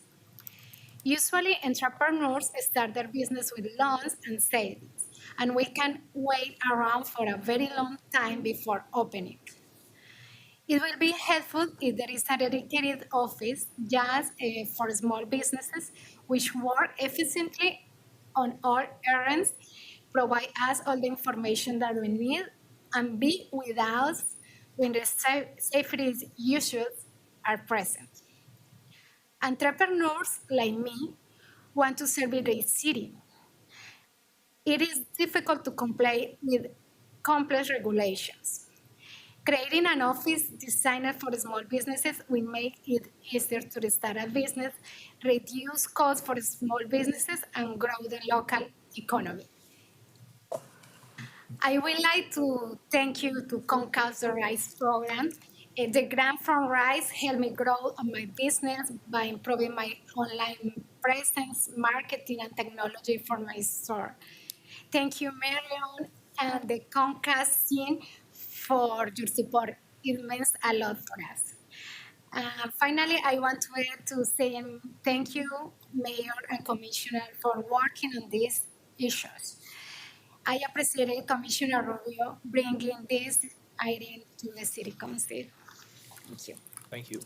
Thank you so much, Fabiola. And Shay, it's all yours. Thank you. So go to the next slide, please. Well, good morning, Mayor and Commissioners. While we get that up, I think there's a couple more slides till we get to the small business office exploration. One more. While we get that up, I'll just say, for the record, my name is Shay Flaherty-Bethine. I use pronouns like he, him, and el, and I serve as the Director of Economic Development for Prosper Portland. I'm really just excited to share some of our thinking really around how do we move this office forward as we move forward with exploration as the Commissioner has instructed us to. We go to the next slide, and maybe one more after that. Just want to ground us on Advanced Portland, and that, again, as the Commissioner shared, this is within our goal of Objective 2 of promoting equitable wealth creation. Specifically around navigation services for entrepreneurs and aligning and centralizing resources for small businesses in the city. We go to the next slide. Mike just shared an amazing chart that showed that we actually do have a lot of the services present in our city that would be part of an office. And so I just want to share what some of those are now, and you can see some of the impacts on the screen. This tells us this might be more of an issue around shifting staff and shifting some of the branding and how our services are currently deployed. So you can see we're serving more than 800 small businesses through technical assistance. More than 500 businesses are receiving various grants. We also we have small business tenants, and there are loans that our programs deploy as well. If you go to the next slide. I think we've covered the challenges enough, and you've heard from both our partners at the Chamber and Fabiola around some of these, but just again, and the theme of navigation is a big one, as well as the fact that we do have some services that are currently sunsetting with ARPA dollars ending this year, as well as layoffs and different cuts impacting different services across the city. But I do think this idea of a central place has tremendous value. And so if we go to the next slide, you can think of this is what the team has really been considering in terms of what services do we have now, and over time, how can we transition some of those into a central place and a central office? The most immediate move is happening next fiscal year. In our budget for Prosper Portland in fiscal year 24-25, we have proposed having 2 small business liaisons, which would be our very first step in seeding this potential office. And so these are really relationship-based navigators modeled after some of the work we have in our Portland film office that are that one-stop shop and can be subject matter experts for navigating some of these issues. If we go to the next slide, and I'm trying to go very quickly because we have some great testimony lined up for you, and y'all hear from me quite often. But just in terms of our timeline, like I said, we have some services that are winding down from ARPA. We'd love to transition some of those small business hub services into one of the gaps that Mike mentioned, which is web-based services and web-based education. We have such a robust network of services through the Inclusive Business Resource Network, so aligning that work with this Office of Small Business is our move next fiscal year, onboarding those liaisons and determining whether or not that really serves the need, and if that's enough capacity, as we know that the need is immense. And then as we move forward into fiscal years after that, looking at how do we continue to integrate and hire any remaining services that we identify through that first year exploration. Again, thank you, Commissioner, for the support there. So yeah, I think that's it for us, and we have some invited testimony online, I think. That's right. Or questions as well, I guess, for our experts. Why don't we get through the presentation, because we're running a bit behind, and then we will have time for Q&A, if that's okay with my colleagues. Okay. That's great. So now we have invited testimony of Kobe Lewis from Micro Enterprise Services of Oregon, Angie Garcia from Escuela Viva, and Mitch Doherty from Built Oregon. And then Fabiola, is she going to testify again? Well, that was it. Okay, great. Thank you, Fabiola. Okay. Thank you. Perfect. Good morning, Council. Good morning, Mayor. Thank you for inviting MISO to participate this morning. My name is Kobe Lewis. I'm the CEO and Executive Director of MISO, Micro Enterprise Services of Oregon, and we service minority entrepreneurs and 80% of below MFI under-income entrepreneurs statewide. But we are supported in Portland by you all and heavily by Prosper Portland and their support. So thank you for that. I just wanted to share a little bit with you about what we do and how that aligns with the Advanced Portland the plan itself. MISO is a CDFI and a technical assistance provider. And we provide services specific to education, lending, loans, grant making, technical assistance support. We have a youth entrepreneurship program. We have a makers market, so an actual physical space that in partnership with Prosper Portland, we're able to offer to our smallest nonprofits and some of our product providers. But again, we are really here to support some of the specific folks that they just referred to in that testimony and in the report. We can validate the findings real time that some of the smallest and most underserved in our communities are some of the most important to our local economies. We are a really strong member of the IBRN and really providing that entrepreneurship support in partnership with our IBN partners. Like I said, we all do very similar activities, but everyone has a niche, and we are really, really committed to working together to not duplicate services, but really provide what all of our organizations provide best. So as I mentioned, MISO is a lender. Oftentimes we will come in as a lender or a grant provider, or one of our other partners might come in on technical assistance and vice versa. One of the things we really wanted to share with you was some of the support we've gotten from Prosper. And again, I mentioned our makers market. We have a space in the Alberta Commons building that allows 45 to 50 of our providers and our IBRN partners provider clients to come and have their products there year round and are sold without them having to sit there and sell them. like they mentioned in the report, a lot of our entrepreneurs are full-time employed outside of their small business. So this is just a great opportunity that's supported to allow us to continue to have them sell their products without taking additional time. We are right now working on some systems upgrades because Shay mentioned to you that some of the funding around ARPA and others is disappearing. So a lot of our organizations are reworking how we provide services, again, heavily in partnership with each other, but also looking at post-pandemic, what it looks like to serve entrepreneurs in this space. One of the important things that we're doing too that really lends itself to these conversations is the training we're providing entrepreneurs around licensing. We do a lot of education, about 20 to 30 classes per month that we provide information and training specific to procurement and assistance when working with municipal governments in their systems. Again, the technical assistance, the loans and grants that come with that. MISO personally has a loan program that goes from $100,000 to $500,000. And we do some real estate lending as well. And again, that's all focused on small and micro entrepreneurs, with a certain subset that we're working on those who are growing their businesses, and that number is growing. I wanted to share the testimony. We were going to have one of our clients participate. She wanted me to read this to you all in her issue that she had around contracting with her small business. And I understand that moving forward and Shay's plan that he's talking about, having this one source for contracts and permits is going to be critical for our businesses. But she wanted me to read this to you, and then I'll end there. She mentioned her name was Lisa Hinton. She mentioned that last spring, her contractors submitted for permits and they were rejected with some particularly large hurdles. They found out that the portion of their building was unpermitted and they weren't able to continue with the permit for the build out until the landlord themselves had those areas permitted. And as we know, that's very difficult. The landlord refused to have them permitted and refused to remedy the extensive mold issues from large leaks in the roof. They settled with an agreement to walk away, but then the landlord found another business partner. Within a couple months, was able to open up a restaurant on the property, regardless of the permit mold issues. They were shocked by that outcome. They've been working with the small business empowerment team for several months, had met with the city planner on multiple occasions to discuss the project. It was confusing and devastating for them as a business. They lost almost $100,000 and had to forfeit a large grant with Prosper and return a loan with MISO in doing that. They had done an incredible amount of footwork to get where they were, working with the small business empowerment team for those months. And that amount of footwork ended just due to permitting issues. So she wanted me to be very specific in saying thank you for advocating for their small businesses and for their small dreams, and to continue to please put your support behind them, because initiatives like you're working on now are super important to those that we serve. And we have tons of stories like that. We just want to continue to just, again, validate that the amount of resource you're putting into helping small business and helping us organizations move them forward is so valuable and so important. So thank you from MISO, and I'll pass it on to Angie. Good morning, Mayor, City Commissioners. My name is Angie Garcia, and I am the owner of Escuela Viva. We are an early childhood program serving children and families in Portland and now Gresham. And we've been operational for the last 20 years. In those 20 years, I have 3 current locations. I'm in the process of purchasing another building.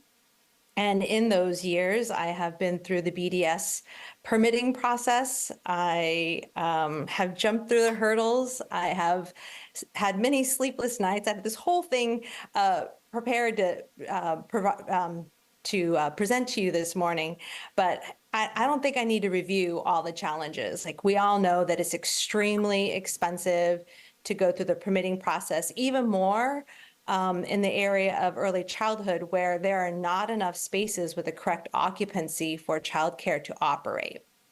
So one of the things that I really want to focus on sharing with all of you is just the critical importance between the city working with the county. With Preschool for All, we're really trying to increase the number of providers who are providing care. We're not going to meet the numbers. You all read the Willamette Weekly articles. There's a lot of criticism around Preschool for All, and I don't think it is an issue that is one reason why it's not working. But one of the ways that the city can really step forward and help is to streamline some of these processes. One of the most expensive parts of doing a renovation is fire and life safety. Oftentimes we need alarms and sprinkler systems. I just had a bid done. It's $330,000 to bring in a sprinkler and alarm system into a building that I'm in the process of purchasing right now. So one of the solutions that I'm hoping that you all will consider is much like when any builder comes through, you go through those SDC fees and, like the parks.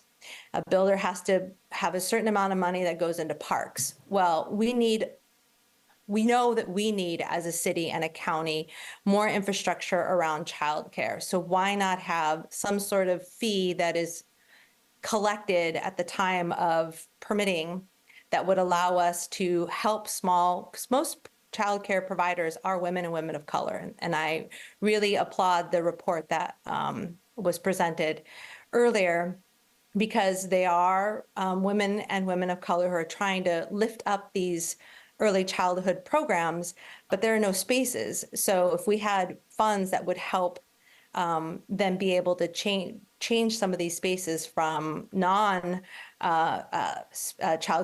child care spaces into child care spaces, because these occupancy changes, the fees are astronomical, the timelines are really long.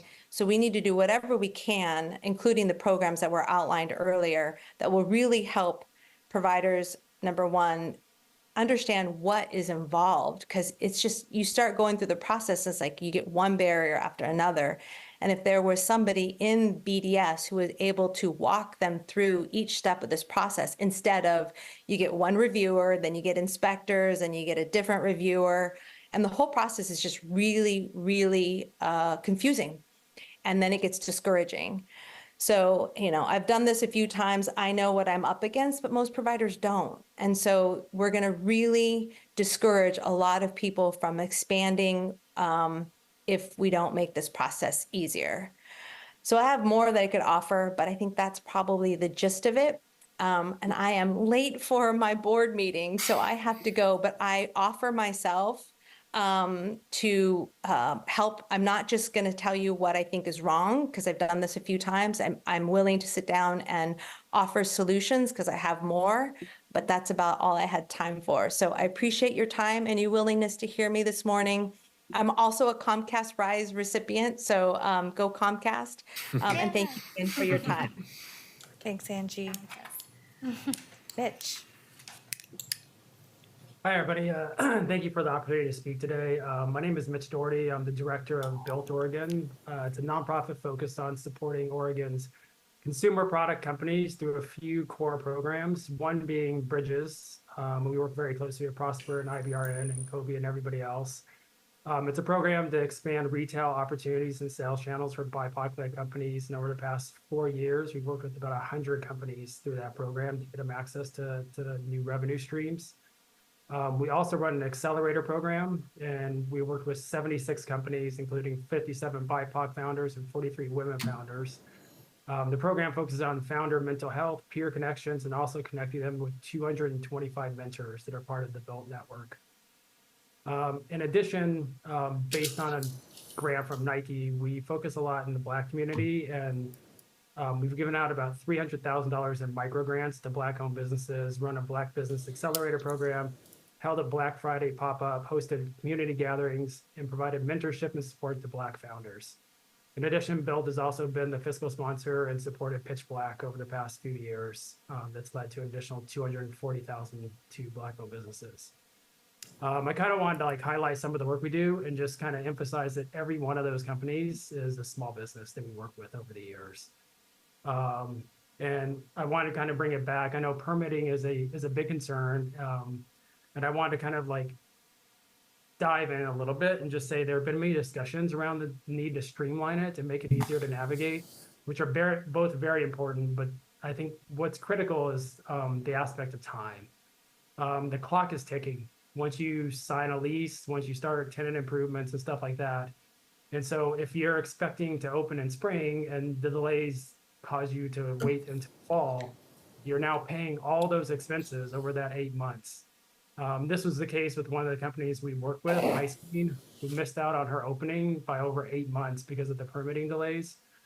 missing out on an entire summer season where she forecasted selling 10,000 paletas a month, and ended up having to do a GoFundMe as she prepared for the actual opening in the fall. And this should not happen. This should be the critical thing. And so, as somebody brought up that chutes and ladders, that game diagram, as we think about that, what I want that first square to start with is a budget. Because every one of these small businesses starts with a forecast and reserves and their savings, and every step of that way, that goes down. So by the time they're opening, it's very hard for them to be successful. So as we look through that process, yes, there's time, but that has to be in relation to also the capital, the resources, and the money they have to launch that business. I just wanted to kind of end with some of the feedback that I got from small business owners that we work with on how the city and can potentially help them. I want to like double down and say, create an office of small business as a voice for small retail, restaurants, and manufacturers. These business owners have no time. They're stressed. They have families. They need that human connection. They need somebody that will help them navigate everything that they have to do to be a small business in the city. Have experienced people who understand the permitting and regulation process available to be there every step of the way. Many of these small businesses can't afford or know someone who can help with this process, and we think that this should be a TA offered for free from the city of Portland. Think about the first years. What incentives and support can be put towards helping small businesses in the critical first and second years? Support of events, promotions, employee tax concessions that create momentum and cash flow. Funding or grants to incentivize manufacturing in the city. Potentially a loan loss reserve to help companies get loans when they're not able to in the first place. Work with landlords so that empty buildings and spaces don't sit empty waiting for premium rates to be paid, rates that small businesses cannot afford. And support ways to increase patronage of small business, including safe walking corridors, crosswalks on popular streets, small business spotlights and campaigns that encourage patronage via support from the city, and potentially free parking downtown from Friday at 3 p.m. to midnight on Sunday to encourage people to come down, visit, and explore all the businesses downtown in the most easy way. I think that I just want to like approach the council and say that the way we approach everything is built is from an empathetic and human-focused approach. And so as things get discussed at this council, that's where I would love this city to focus on the empathy and the focus on the founder and put yourself in their shoes, because their shoes are the backbone of the city, but it's very, very hard to start a business right now. Thank you. Thank you, Mitch. I think that concludes the presentation. Very good. Colleagues, any further questions? Do we have public testimony on this report? No one signed up. Okay, and my notes suggest we have David Kuhnhauser also here from BDS. To answer questions. Just to answer questions. Let me just say this. First of all, there's very little you've told me we didn't know. We've been hearing about the permit process now for several years, and I want to really acknowledge my colleagues who have worked very, very hard to streamline this process. And it's complex. There's a number of components to it. First and foremost, every one of those 60 steps, although I think you fudged a few there, but I appreciate it. I liked the diagram. The point is accurate and well taken. It's a maze and it's complicated. And there isn't sufficient resource to be able to navigate people through the complexity of the system. I also want to remind people that each and every one of those steps was put there by some group in the community who felt very, very strongly about either life safety standards, or they felt strongly about environmental standards, or other types of issues that are reflected within the complexity of the permitting process. I think this council is uniformly committed and has stated so publicly many, many times that we acknowledge everything that you said about it being too complex, too expensive, too time consuming, and not enough personnel, which is sort of a uniform problem right now, I think, in customer service generally. But in our permitting department, we acknowledge that there's a disconnect between what we're asking people to do and the level of support we're able to give people as they navigate that complex process. I want to thank Commissioner Rubio, who has taken up the poison chalice to work on this issue. I think we can do it. We have other examples that we can look to that help us chart the way. And I know that the Bureau of Development Services and Commissioner Rubio's team have worked hard on this, and they're working with, I believe, all of you as stakeholders in that process to make sure we get to somewhere that is more rationalized given the needs that our small businesses have. I may have missed it, but small businesses employ 80% of the people in this community. And if it was already said, it's worth underscoring. This is the backbone of our local economy. No economy, no resources, no community services, period. So it's important that we get this one right. And I will tell you for the remainder of my time here, I am deeply committed to supporting the efforts to streamline, simplify, and reduce the cost and hassle factor associated with permitting in particular. I also want to acknowledge something else. The permitting issue came to our attention pre-2020. In fact, I think it's probably been around for about 20 years. And there's been several iterations, several takes on this. But we also have other issues that I hear from small businesses on a daily basis that are just as important. Permitting is critically important to getting up and running and being ready to go to serve your customer base. But I also hear from people on public safety, on homelessness, on livability issues, and on what kind of opportunities or incentives can we offer beyond the permitting process. And I'm very pleased with the work that this council has done to address homelessness, and we won't bore you with the details because we've had many long presentations. This council has actually gotten into the lead in terms of the way we work with people to help them get off the streets and maintain our public right-of-ways. The impact reduction program has been significantly expanded. The Portland Environmental Management Office was stood up to address litter and graffiti issues. We have offered tax incentives, working with you, Andrew, and others that have been very successful to encourage people to stay in the central city, to re-sign their leases or sign new leases. And obviously there's much we are doing to energize the local community through activation, again, in partnership with the business community. And I want to acknowledge that. This is a public-private partnership, and we all have a vested interest in it. We've all made investments in the recovery of this city and, frankly, the future expansion of this city. So it's a long-winded, tedious way of saying thank you. Commissioner Mapps.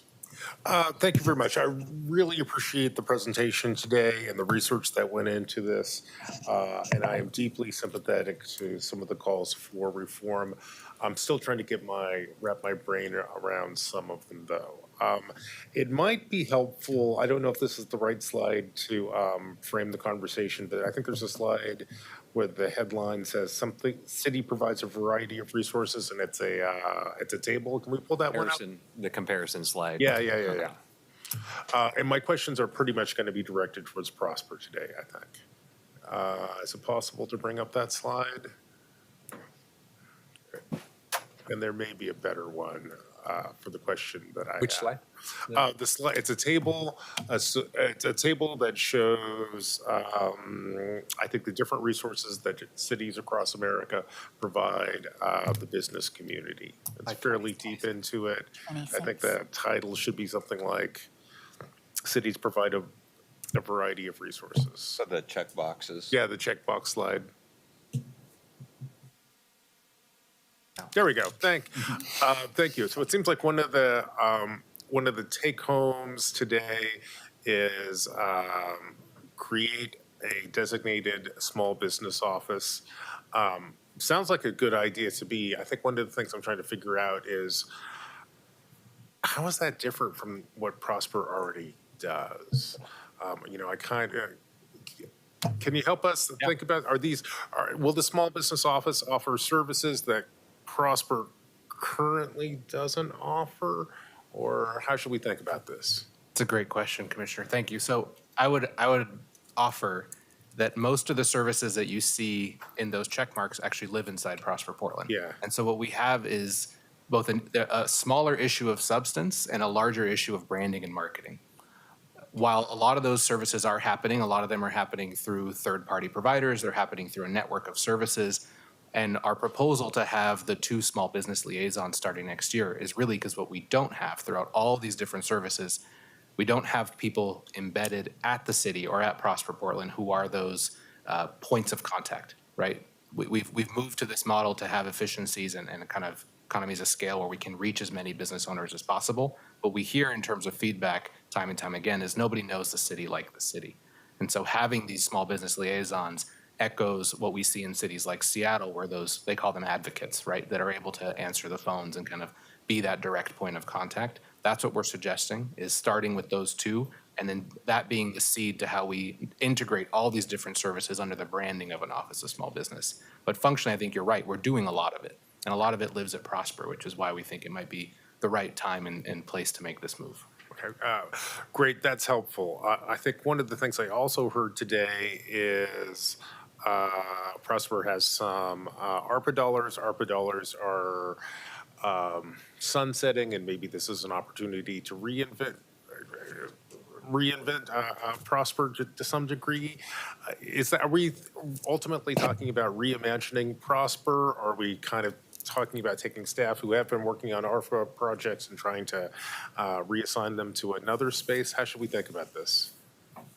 In this particular case, it's more of the latter. The programs specifically that are sunsetting with ARPA are the Small Business Hub. When you look at where we have that ongoing gap is an online resource guide, right? We stood up the hub throughout the pandemic. So that's winding down. We are proposing that this is more of a shift, and can we use existing resources and other ongoing sources that we have to shift that Small Business Hub and that online infrastructure, keep that in terms of online resources, supplement that with the real live folks that can answer the phone. So yes, a lot of it would be sunsetting, but we're trying to keep a core and use existing resources to supplement. Maybe just put a point on it. Is the proposal to create a Office of Small Business revenue neutral today, or is it going to require new investments from the general fund? For next fiscal year, it's revenue neutral.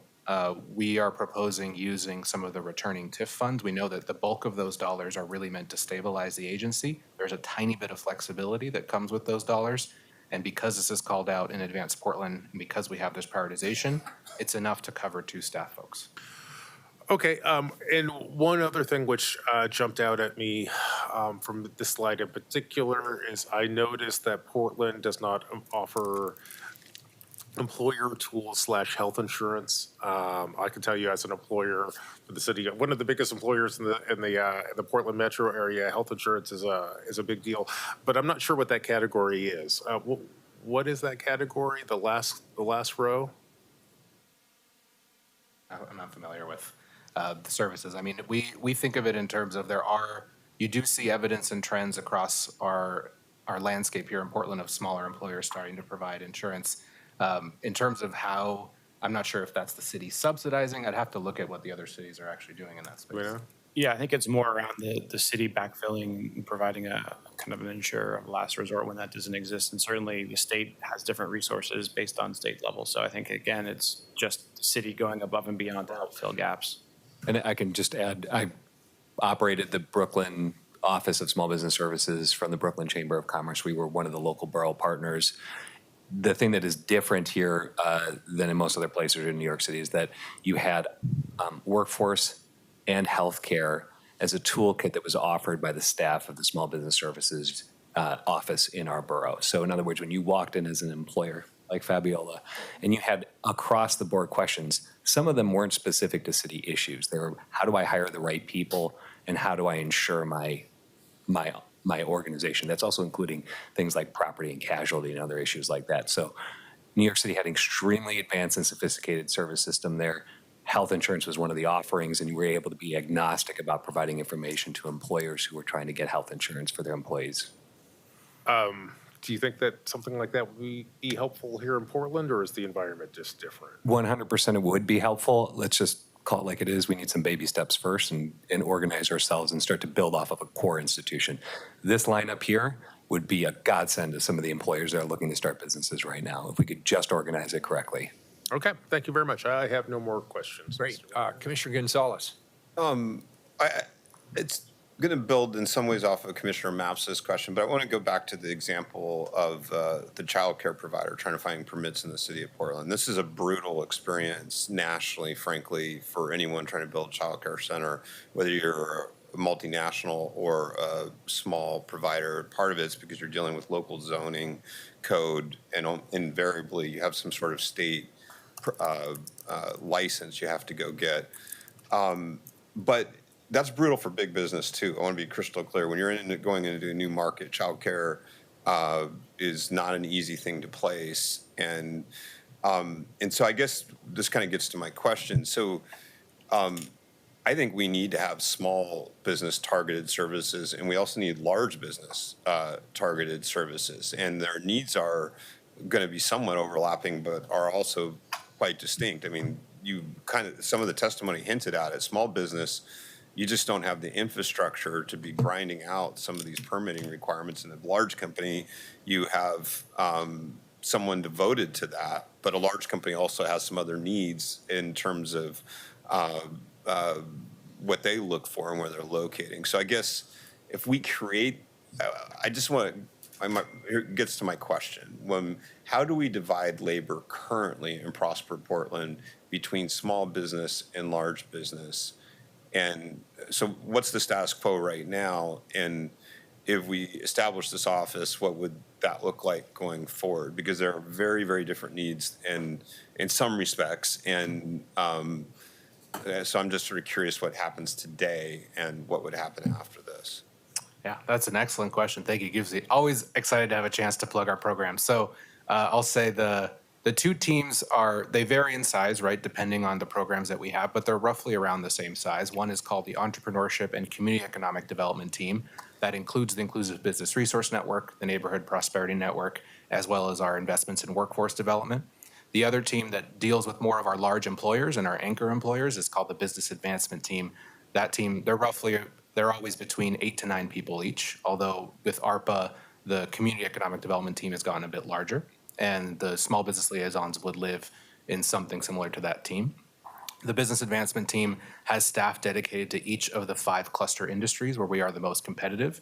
It's the team that partners with Commissioner Rubio and the mayor's office around business retention. It's a team that engaged in thought partnership around the downtown business incentive, the enterprise zone. We also manage the tax incentive program there, as well as international trade in partnership with the Port of Portland. Lots of trade shows, lots of international work. So they're roughly around the same size. I think we foresee that, given next year, depending on resources that might come in, we will probably see more energy going into the Business Advancement Team around climate tech, acknowledging that there are resources like PSEF coming online that could play in that space in the coming years. But roughly, we try to keep them at parity. And I mean, there's a logic to that. If you were to, we've kind of gone through the impact on employment, relative resilience of employment in small business. Assuming finite resources, where do we get the greatest employment generation if we were to invest city resources in one or the other? Or do we know that? Well, Commissioner, I'd argue that they're all a piece of the puzzle, right? As you said, large employers, if we're in a childcare desert, folks aren't going to want to live here and they won't have places to put their kids, right? Mm-hmm. Similarly, the goods and services that make a vibrant community are from the small businesses that make up our neighborhoods and our commercial districts. Similarly, the large businesses are our primary employers. If we don't have those primary employers, we're not bringing in traded sector dollars and we're trading money amongst ourselves, or money is exiting the state. So when we think about our gross regional product, we need those primary employers that are selling goods and services outside of the region.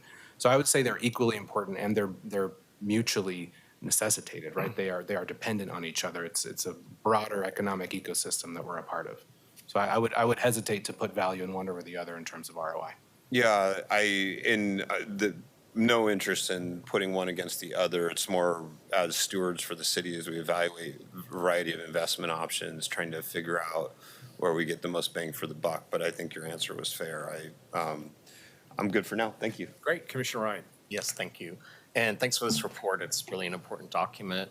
I want to thank you all for your time today. It's good to see you, Andrew from Chamber. Marianne, you're still here. Yes, everyone is really happy with you. You offered some cash. Dr. Mike with Eco Northwest, thank you very much. And Fabiola, your dress shop, your perseverance, your story was game-changing for anyone listening. And Shay from Prosper Portland, and the guest presenters. It was really a good, comprehensive conversation. Some takeaways that I have is not lost on anyone. We just need to have that alignment and real supports in place for our small and micro businesses. And so it sounds like the typical Portland story where we have little crumb silos here and there, and like, let's align them up so they actually people know where to call. Because my experience since I've been in office since 2020 has been a lot of frustration from small business and micro entrepreneur because they just don't feel like anyone's picking up the phone, responding to the email and the website. So I think we have a great plan of action here with what Commissioner Mapps had you bring up. The action steps are all there. It's noted that the Small Business Office obviously has been brought up a lot, but the online resource guide is missing, the network and advocacy. We have that. Employer tools in health insurance. So I think it gets to the heart of the matter on some of the frustration that I've been hearing. So we also hope that the new city manager really looks at this. And I think that the building that you're doing with your work area with economic development has to really get there before 1/1/25 so that it's not another thing put on the list for the city manager. We just do so much planning and pausing. A small business doesn't get to do that. They have to plan, do, study, act, keep going all the time simultaneously. It's time for government to meet them with that same stride. And so we're just slow, and we have to start keeping up with their needs. That's kind of a summary. I do want to say that permitting, I'm attached to it. I got that assignment. I brought in all 7 bureaus for the first time. I know it's been 20 years, Mayor, but no one thought of bringing all 7 bureaus together. So that helped. Then we actually, for the first time, put people in the budget, professionals, to be the cat herders and Sherpas. So I'm hoping that we're starting to see some of the benefits of that, and we need to keep that continuous improvement on the table. We need to keep making some of the internal people uncomfortable with their job descriptions evolving, so we actually meet the customer and not, anyway, I'll stop there. I think I made my point. But when I'm pressed so many times on what Portland needs, it needs people like you. Like, we need young, you can be any age. My God, I should never say that I'm the oldest person up here. But we need ambitious people to move to Portland and build. That's what we need right now. We are losing our tax base. And the international reputation, whether we think it's earned or not, it's there. And a lot at the top of the list is such an annoying, frustrating place to try to do business. We also hear it's a frustrating place for families to feel safe anymore. This is so we're a small business town. Why aren't our practices the best in the country? Like, it doesn't make any sense. So it's time to play to our strength. And we all know that the larger companies are frustrated too, and they do have those internal resources, but the disparity with the small businesses who need that Sherpa to guide them through the permitting process is real. They don't have that. So we have to show up and advocate and go through a lot of hurdles. So anyway, I just hope that we can start being more ambitious ourselves about this, and I don't want to hear the same report 1 year from now. Thanks. All right, thank you, everyone. Good report, and we do not have public testimony. Is that correct? I'll entertain a motion. So moved. Commissioner Mapps moves to accept the report. Commissioner Ryan, can I take that as a second? Commissioner Ryan seconds. Any further discussion on the report? Hearing none, please call the roll. Ryan. I accept. Gonzalez. I want to thank Commissioner Rubio for bringing this forward, and staff, as well as Comcast, the Metro Chamber, Eco Northwest, for helping to create this small business report. One of the things that makes Portland unique is our respect for and culture of small business. I spent a decade of my life as a small business owner in Portland. The most satisfying really part of my private sector career, also the most challenging. My wife is now a Latino small business owner in the city of Portland, so deal with the agony and the ecstasy of it regularly. It's fantastic to see the resiliency of the small business community as an employer in recent years. I think that's important for us to remember. I also think the relationship between large business and small business. So many of our small businesses are dependent on large businesses as their customers. So sometimes the question about allocation of resources as a city implies that we want to pit one against the other. It's not at all. We need them both, and they're interdependent. I do want to harken back to some of the mayor's points that when I hear from small business owners, in addition to navigating the permitting process, we have other issues that are challenging our entire community. And public safety, homelessness, tax burden are issues for our small business owners, and they're issues for our community as a whole. And so I think as we look forward to solutions, we need to keep that on the radar screen. Last but not least, many of my colleagues have spoken to the permitting challenges in general. I do think when we talk about the culture of a city going forward, whatever we can do to emphasize the city that works again, and for small businesses, large businesses, for anyone trying to put in a bathroom in their basement, the whole 9 yards. It's just that mentality that we need to permeate throughout our city professionals. And we've talked about a lot of other things in the last 10 years, focusing on customer service and functionality. I think we need to put front and center. I vote to accept this report. Thank you. Maps. I want to thank Commissioner Rubio for bringing this item forward. Very much appreciate both the report and the presentation today.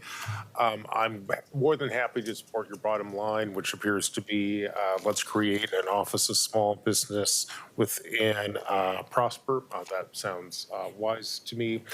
I'm also going to join my colleagues in saying, we get dozens, if not hundreds, of email and phone calls a day, many of them from folks who operate small business. The thing that I consistently hear at this point are concerns about livability and crime. I think if we wanted to do, if we want to help small business in Portland, we really have to make sure that, number one, people can get in the front door. They don't have to navigate tents, needles, and other debris. I can't tell you how many times a week I hear a heartbreaking story about someone breaking into the back of a small business and making off with tens of thousands of dollars in merchandise. I will also tell you, I am horrified and haunted by the stories of small business owners who are frankly beaten in their businesses in the course of robberies. I think until we get on top of challenges like that, colleagues, small businesses in Portland are not going to prosper again. However, we need to walk and chew gum at the same time. So doing these administrative reforms, bringing more focus and prosper on the needs of small business makes a whole lot of sense, but focusing in on livability and public safety has to be a part of this solution too. With that in mind, I vote aye. Rubio. I want to once again thank everyone who came together for this report, including, of course, Marion from Comcast and Andrew from Portland Metro Chamber, Dr. Wilkerson, and Shay. Thank you for all your work and your presentation here. Also, thank you to Kobe, Angie, Mitch, and Fabiola for sharing your experiences and the impact of your experiences on the city and your ideas for how we can be better. I also want to acknowledge the work that Director Kuhnhausen is directing his team to do to be more responsive to small businesses. We know we have our work cut out for us, and they have taken some really good steps around, especially the emerging line of work specific to preschool and early childhood small businesses, and in general, permitting reform. So moving forward on that. I think it's important also to lift up that this is a really critical report. And to some degree, it's an idea roadmap, as we saw in a lot of the concepts and the comparisons to the other cities across the country. I'm grateful that we have Andrew and his experience in multiple other cities and his network across the country to help us reach that level of a world-class city for small businesses. Because we all know that it's true that small businesses are at the heart of what makes Portland so special, and therefore the heart of making sure that we all thrive and continue to move in that direction. So we've heard we've all heard that we're all incredibly eager to move on our next steps to create the small business office. I'm glad that we're working hand in hand with our partners in the private sector, and I look forward to this continued collaboration. So thank you again for being here. I vote aye. Wheeler. Yeah, thanks everybody for the presentation. It was excellent work. I want to level set from my perspective, which may be slightly different, which is that I believe this council is making good progress. We have seen crime rates go down significantly in some categories that were very problematic for us, even gun violence. We're starting to see the tide turn there around homelessness. For the first time, we actually have a structure in place, programming in place, outreach in place, services connected to those who have been chronically on our streets for some time to help them get off, and those systems are working. We are addressing livability in ways that we never had to do before through the Office of Environmental Management, as well as the stepped up efforts on the impact reduction program, and the list goes on and on. And so as I get close to the end of my term, I'm going to get slightly philosophical. And here's the one thing I'll say on this, and then I'll shut up. When we were the city that worked, that's when all of this was put into place. We didn't have a system, even for a collective system for picking up the litter on our streets, because there was none. We didn't have an office dedicated to graffiti abatement because there was very little.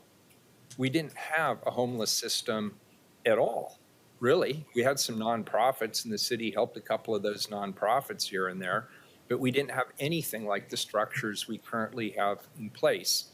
And the Byzantine permitting process was in place and created during the time when our city worked. What happened was we experienced a new era, an unprecedented number of simultaneous worst case scenario crises converging all at once. And it pressure tested the systems that we had in place as a city. And guess what? They failed. They weren't what we thought they were in terms of how strong they were, and they certainly weren't appropriate to the future of this city. And so the positive lining, if I could, is this council has no debate. I mean, we have minor debates on these issues, but the truth is we're unified. And democracy is usually much messier than it is when it comes to this council's approach to those issues that are so important to our small business sector. And so I also want to just put a slight tone of optimism, if I dare, that we are taking the right steps, that we are prioritizing the right things, that we are making the right investments, that we are establishing the correct program. Commissioner Rubio, thank you for bringing this and doing the hard work you're doing on the permitting issue. New ideas are coming from those who are closest to the community, all of you around the business, the Office of Small Business. I think it's a really intriguing idea. And if it can actually demonstrate added value, as opposed to just added bureaucracy doing more of the same. So I appreciate some of the questions that were asked by my colleagues, that I'm all for it. And I said I'd shut up. So I vote aye. The report's accepted. Thank you for the presentation. Colleagues, I know we've been going over, but the auditor has been oh so patient. Could we do one more item? The auditor's item, so she can get back to the good work of hopefully auditing somebody other than me. Thank you, Mayor and Commissioners. We appreciate it. Thank you. Thanks a lot. Thanks for your hard work on this. Well done. And I also want to thank Andrew Fitzpatrick from my team who's been working with all of you and working hard on this stuff. Andrew couldn't stay, but I want to acknowledge his personal efforts and let him know how much I appreciate it. Could you please call item number 284? Yes, 284, please. And 284 is a first reading of a non-emergency ordinance. Amend Hearings Office Code to transfer the Hearings Office from Office of Management and Finance to Auditor's Office. So we have the outstanding and very patient City Auditor Simone Reddy here to present this ordinance. Good afternoon, and thanks for your patience. Well, good morning. We're still before noon. Oh, you're right. so we It can is. Still It's say still that. morning. Thank you for having me, Mary Wheeler and Commissioners. My name's Simone Reddy, and I'm Portland City Auditor. My office's mission is to ensure open and accountable government by providing independent and impartial reviews, access to public information, and services to city government and the public. I'm here today to propose an amendment to Portland City Code Title 22 to codify the placement of the Hearings Office in the Auditor's Office. The last time I was here to present my office's requested budget in February, I shared my priorities for the next fiscal year, and chief among them is to implement charter reforms. Consistent with that priority is my agreement to take back the Hearings Office on July 1st from the Office of Management and Finance, depending on the outcome of the city's budget process. This amendment represents another step in the Hearings Office transition back to the Auditor's Office as the city prepares for a new form of government in 2025, namely the new reporting structure it created to operate more efficiently and effectively. This amendment makes slight changes to align the code with new language standards from the City Attorney's Office, and it also clarifies processes based on recommendations from the Chief Hearings Officer, and the changes have been reviewed and approved by the City Attorney's Office. Before I get into those changes, I do want to provide some background on the Hearings Office. The Hearings Office provides fast, fair, and impartial adjudication of alleged city code violations. Until June 2020, the Hearings Office was assigned to the Auditor's Office with the auditor's consent. It was moved to OMF after my predecessor withdrew her consent to support it. And as part of the organizational structure that you approved in November for Portland's new form of government, I consented to the reassignment of the Hearings Office to the auditor effective July 1st, 2024. This move reinforces the value of public service that I bring to the Auditor's Office, which is to ensure that city services are provided equitably and protect processes that allow people to be heard when they feel treated unfairly. My office is very excited to have this important function and talented team back. Now the return is pending 2 council actions. 1, your adoption of this code amendment, and 2, your approval of the 2024-25 requested budget decision package for the Hearings Office. The ordinance before you amends City Code Chapter 22-02010 to codify a council's delegation of the Hearings Office to the City Auditor. It clarifies that the Hearings Office will fall under the Auditor's independent authority as provided in City Charter. This legislation will bring the code into alignment with new language standards. For example, it replaces the term shall with will. This legislation also clarifies a party's right to request a continuation of a hearing when a party determines that additional evidence should be brought forward, and it restates the procedure regarding compelling compliance with a subpoena in a way that recognizes the authority of the circuit courts to make their own determinations. In short, this increases due process rights for the city and the public. With that, I offer my thanks and I welcome your questions. I want to thank Chief Hearings Officer William Guzman, Chief Deputy City Auditor Reed Broderson, my office's General Counsel Lisa Howley, Chief Operating Officer Michael Jordan, and staff at OMF and the Mayor's Office, as well as our labor partners for helping transition hearings back to the Auditor's Office. If you have any questions about the proposed amendment or the Hearings Office placement in the Auditor's Office, Chief Deputy Reed Broderson is here to help answer them. And Lindley Rees from the City Attorney's Office can also help you with questions about other elements of the proposed amendment. Thanks. Very good. Thank you, Madam Auditor. We appreciate it. But does anybody have any questions? Well, let me ask first, do we have public testimony on this item? We had one person signed up, but they have dropped off. So maybe give it a minute to see if they're able to reconnect. Okay, very good. In the meanwhile, anybody have any questions? Commissioner Ryan? An annoying one, maybe, but where to go?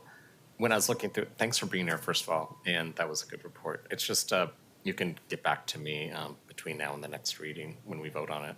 I did happen to notice the inclusion of the word timely under the adoption of the rules, section C point. It says notice of the proposed modifications will be given to all persons who submitted timely written testimony or comments. I just want to know what we mean by that term timely and manage expectations on that. So you could either answer it now or offline. I just Sure, I'll do some more research on that and get back to you. Thanks. Very good. Anything else? All right, I will just say this. We're not voting. This is a first reading of a non-emergency ordinance. I greatly appreciate your leadership on this, Auditor Reddy. This is exactly what needs to happen. The hearings office closely aligns, as you indicated, with the work that is already done in your office. And I think this also makes a lot of sense given the structure, the new organizational structure that's being considered. And I also like the independence that goes along with having this be in the auditor's office. I also heard what you said in terms of not only supporting this, but also making sure that you have the resources you need to be able to do this effectively. Seems like a reasonable agreement. So not to destroy the surprise, but I just want you to know I enthusiastically support this, and I want to thank you for your hard work on it. This is a first reading of a non-emergency ordinance. It moves to second reading. We will take a, 48, we'll reconvene at noon. I apologize to our closed captioners, security, everybody else. We went way over, but thank you. We will reconvene at noon.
authorize settlement and payment of attorney's fees and costs in Michael Kessler v. Ted Wheeler, Mayor of City of Portland and City of Portland for amount not to exceed $166,893. Senior Deputy City Attorney Mike Porter is here to walk us through the ordinance. Thank you, Mayor. Good morning, Mayor and Council. My name is Mike Porter. I'm a Senior Deputy City Attorney for the City of Portland, and sitting with me is my colleague Trevor Bird, a Deputy City Attorney with the City of Portland.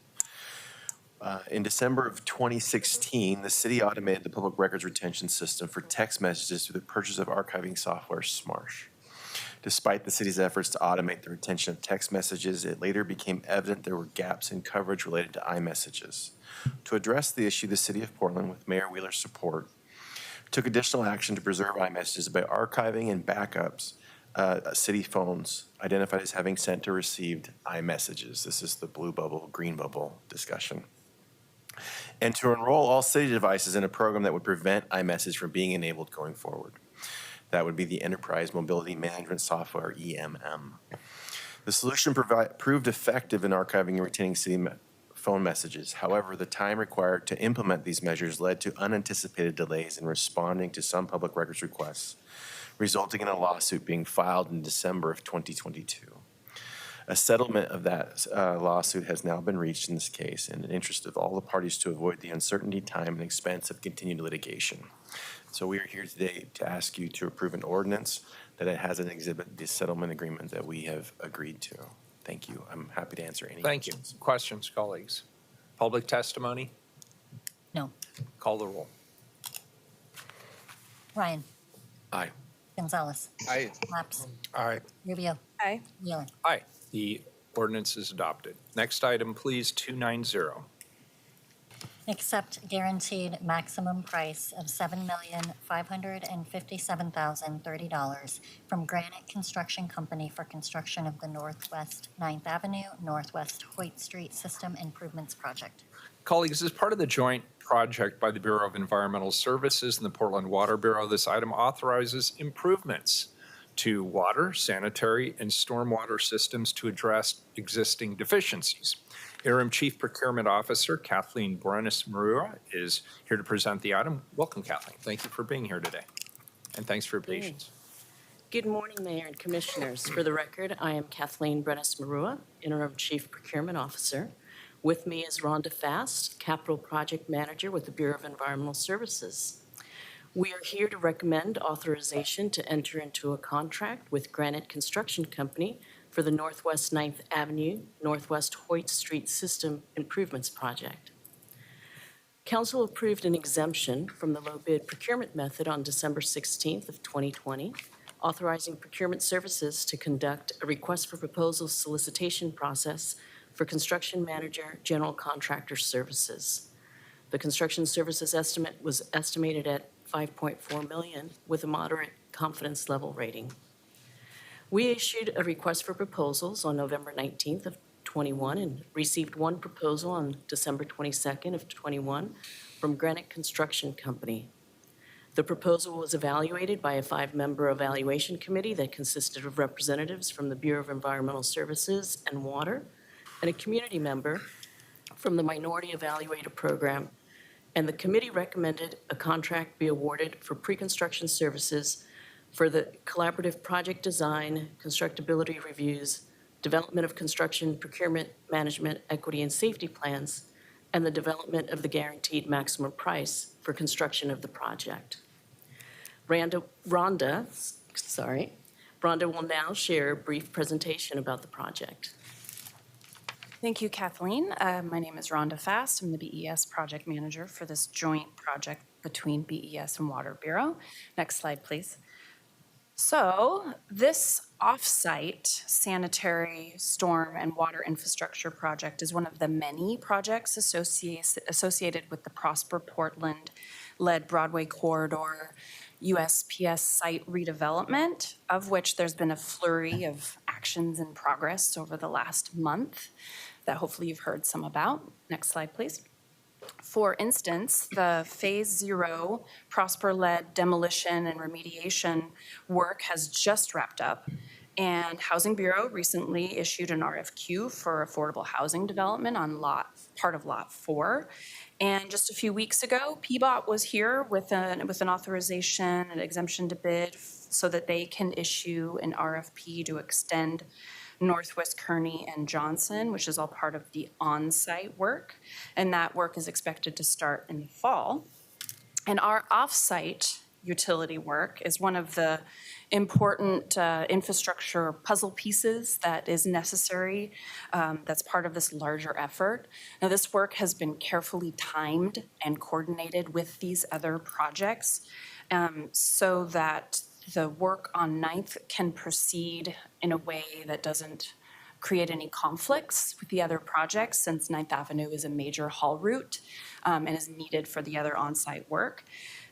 So now that the demo is complete, the PBOT work is scheduled, we're here today with an important project on 9th Avenue extending up to Hoyt.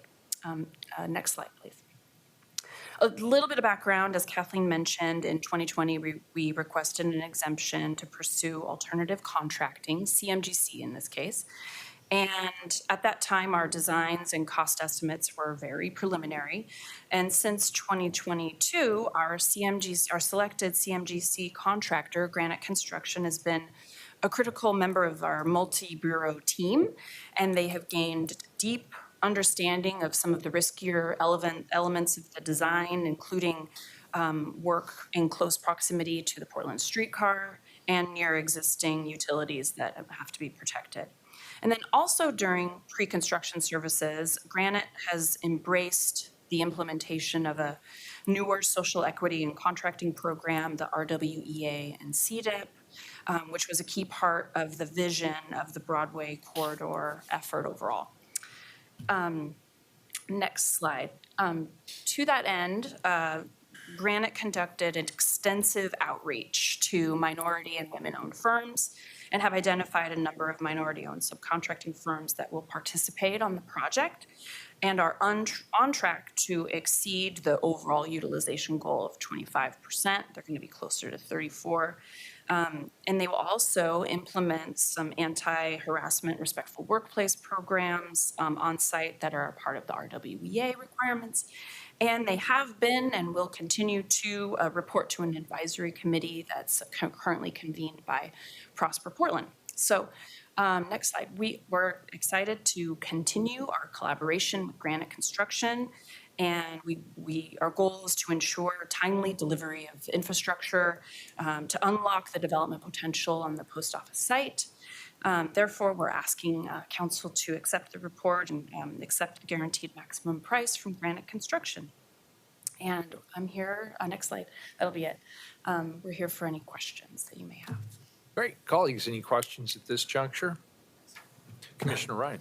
Yeah, it's about COVID and how we're building prosperity for those that we've left behind forever. So when I see those numbers, my question is always, I think, because we have some big projects and big opportunities coming up. And I know that the community benefits agreement has roots in this project as well.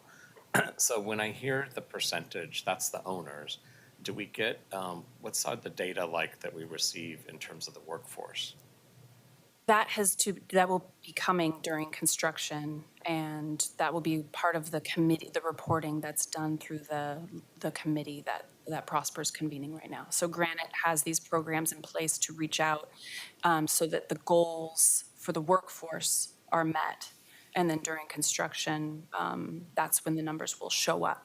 I think that's what I want to do a better job of tracking, is the actual implementation of what would be important for COVID guidelines, and is to have the workforce actually be higher percentage than what we see of the owners. And so I just want to make sure that we're tracking that. Yeah. Okay. And in this body, we don't get that feedback loop. So we'll have to figure out how to keep bringing that along. If I may, Commissioner Ryan, thank you for that question and that observation. I share this same concern. One of the things I hope to accomplish before my term wraps up is at least bringing a proposal to council to make it more transparent in terms of how our COVID dollars are actually spent in real time. I have a couple of ideas out there. Frankly, I need to talk to the experts in the field to see how, whether or not they hold water, but the principle that you articulate, I think is important. You know, we kind of take a look at our COVID numbers at moments like this, and then you sort of move on, and maybe at the end of the project, you get a report back. I think it would be great if we can get real-time information about how those dollars hit the ground. I've talked to some of our peer, frankly, governments around us, and I've seen some other strategies. I've seen some strategies used which might benefit Portland too. Not ready to unveil anything today, but this is one of the things I'm thinking about. And these big projects give us that opportunity to go from pre-apprentice, apprentice to journey. Yeah. It's like, so I think it'd be great if we start looking at our data that's more pragmatic and actually sees results for equity. Yeah, and I'll tell you, one of the things I'd love, and I've talked to my office staff about this. I think some jurisdictions have dashboards that show usage, who the demographic data on who's actually doing the work in real time. I believe that's pretty easy to do. I think the port might do something like that. I don't know how hard that would bring to the city, but if I can get it done before the end of this calendar year, I will. Okay, and then connecting the dots to earlier, and it's great to see more women in the trades. What I keep hearing is that their access to childcare is becoming a bigger issue closer to job sites. So if we could also get some updates on how we're working in partnership with those efforts. Thanks. Great. Any other questions? Do we have public testimony on this report? No one signed up.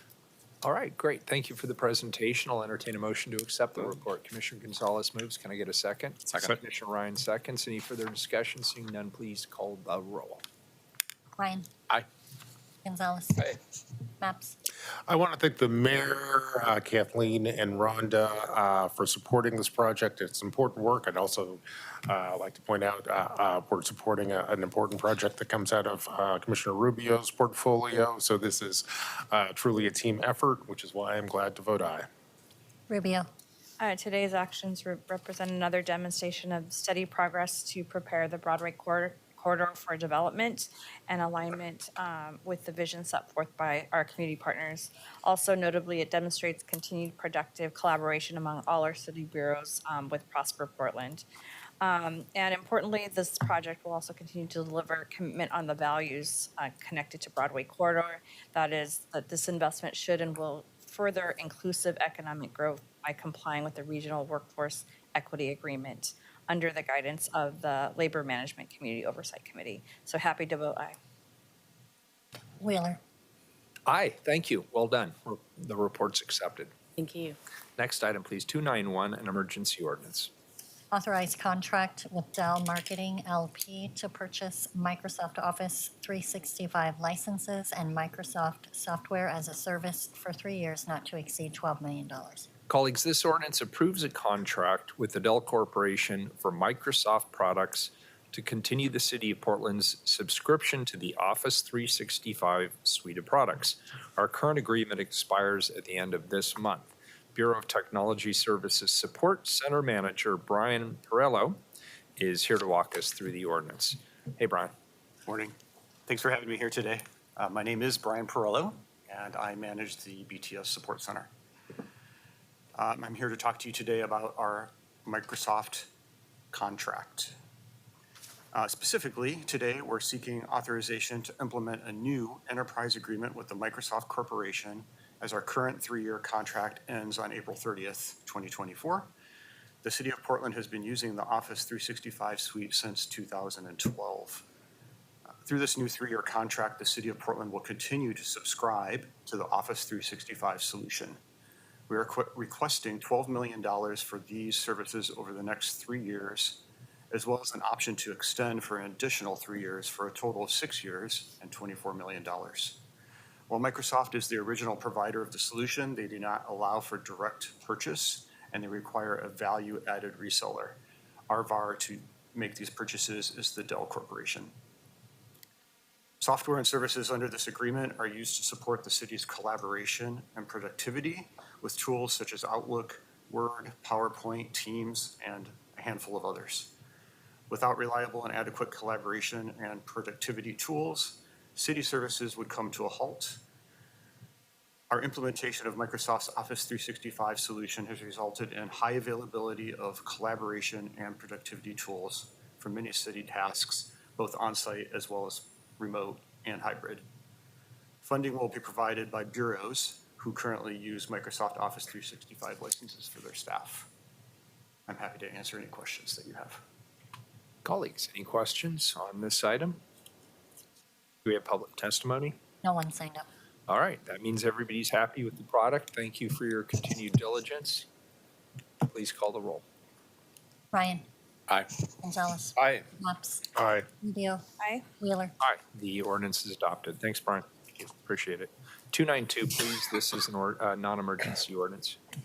Declare property located near the intersection of Southeast Morrison Street and Southeast 51st Avenue as surplus property and authorize the Bureau of Transportation to dispose of the property for fair market value. Commissioner Maps. Thank you, Mr. Mayor. Colleagues, this item comes to us from PBOT. The Bureau is seeking to dispose of a surplus property near the intersection of Southeast Morrison and Southeast 51st Avenue. Here's some background on this item. In 1948, PBOT acquired a parcel of land from Multnomah County adjacent to Glencoe Elementary School. This parcel was a remnant of a larger parcel, which was used to create a segment of Southeast Morrison Street. PBOT has determined this property is no longer needed for a transportation use, which is why PBOT is seeking council's approval to dispose of this property.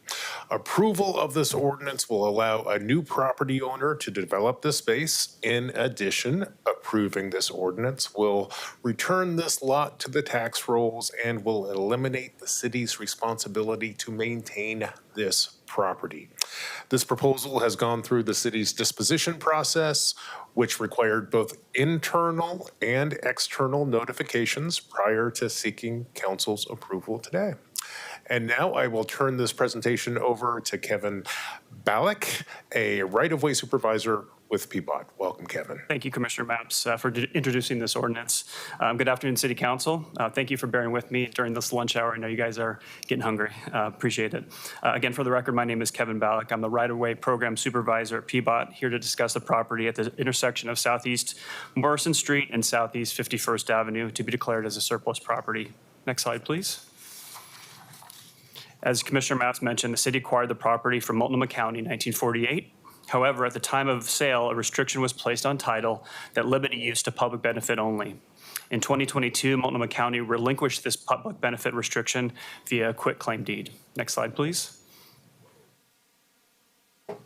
So right now, the property is within the Mount Tabor neighborhood. It is zoned residential 2500, 2.5. The zoning allows for the development of a single-family dwelling, which can include a single-family home, row home, duplex, or triplex. And currently, the site is a vacant grass lot and contains no encumbrances on title.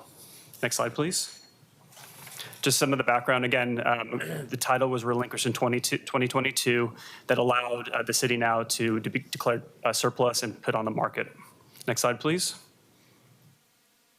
The surplus property consists of a few steps. PBOT and city bureaus have already looked at this site and do not have an interest in keeping this property within the city portfolio.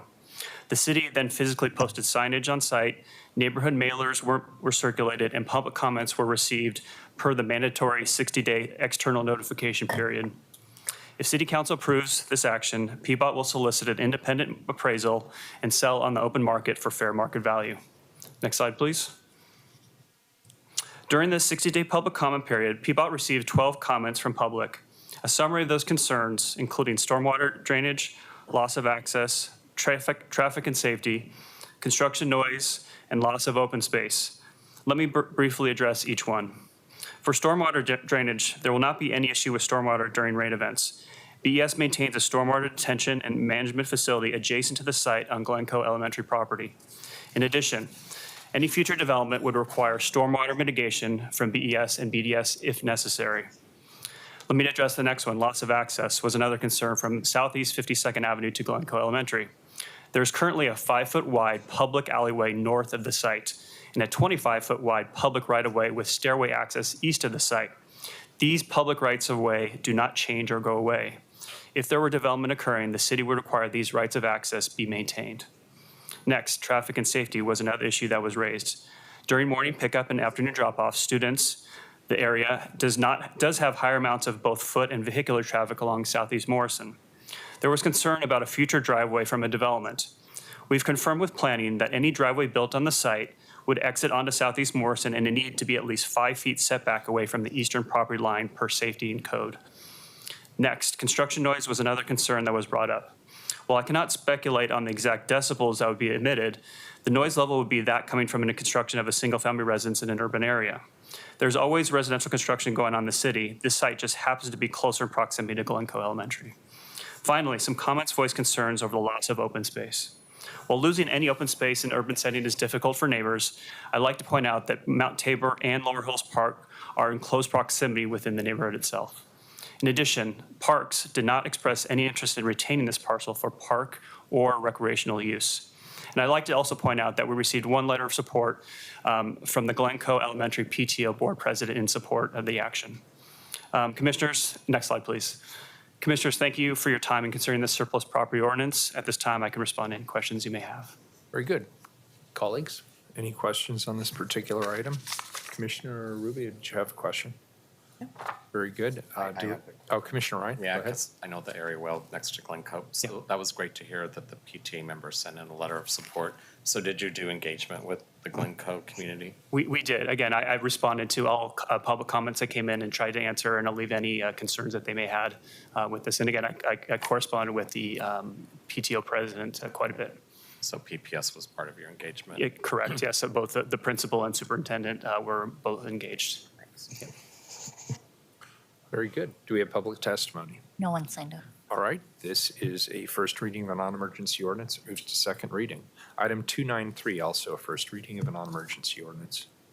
Declare property west of North Marine Drive as surplus property and authorize the Bureau of Transportation to dispose of the property for fair market value. Commissioner Maps. Thank you, Mr. Mayor. The cheat sheet on this one is it's another surplus property owned at PBOT.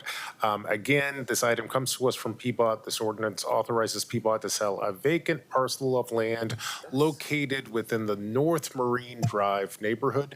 This parcel is zoned heavy industrial. Here's some background on this item. In 1996, PBOT acquired this parcel of land for the construction of the North Marine Drive project. PBOT has determined that this property is no longer needed for transportation usages, which is why PBOT seeks to dispose of this property. This proposal has gone through the city's disposition process. Approving this ordinance will allow a new property owner to develop this space. Approving this ordinance will also allow this property to return to the tax rolls and will eliminate the city's responsibilities to maintain this space.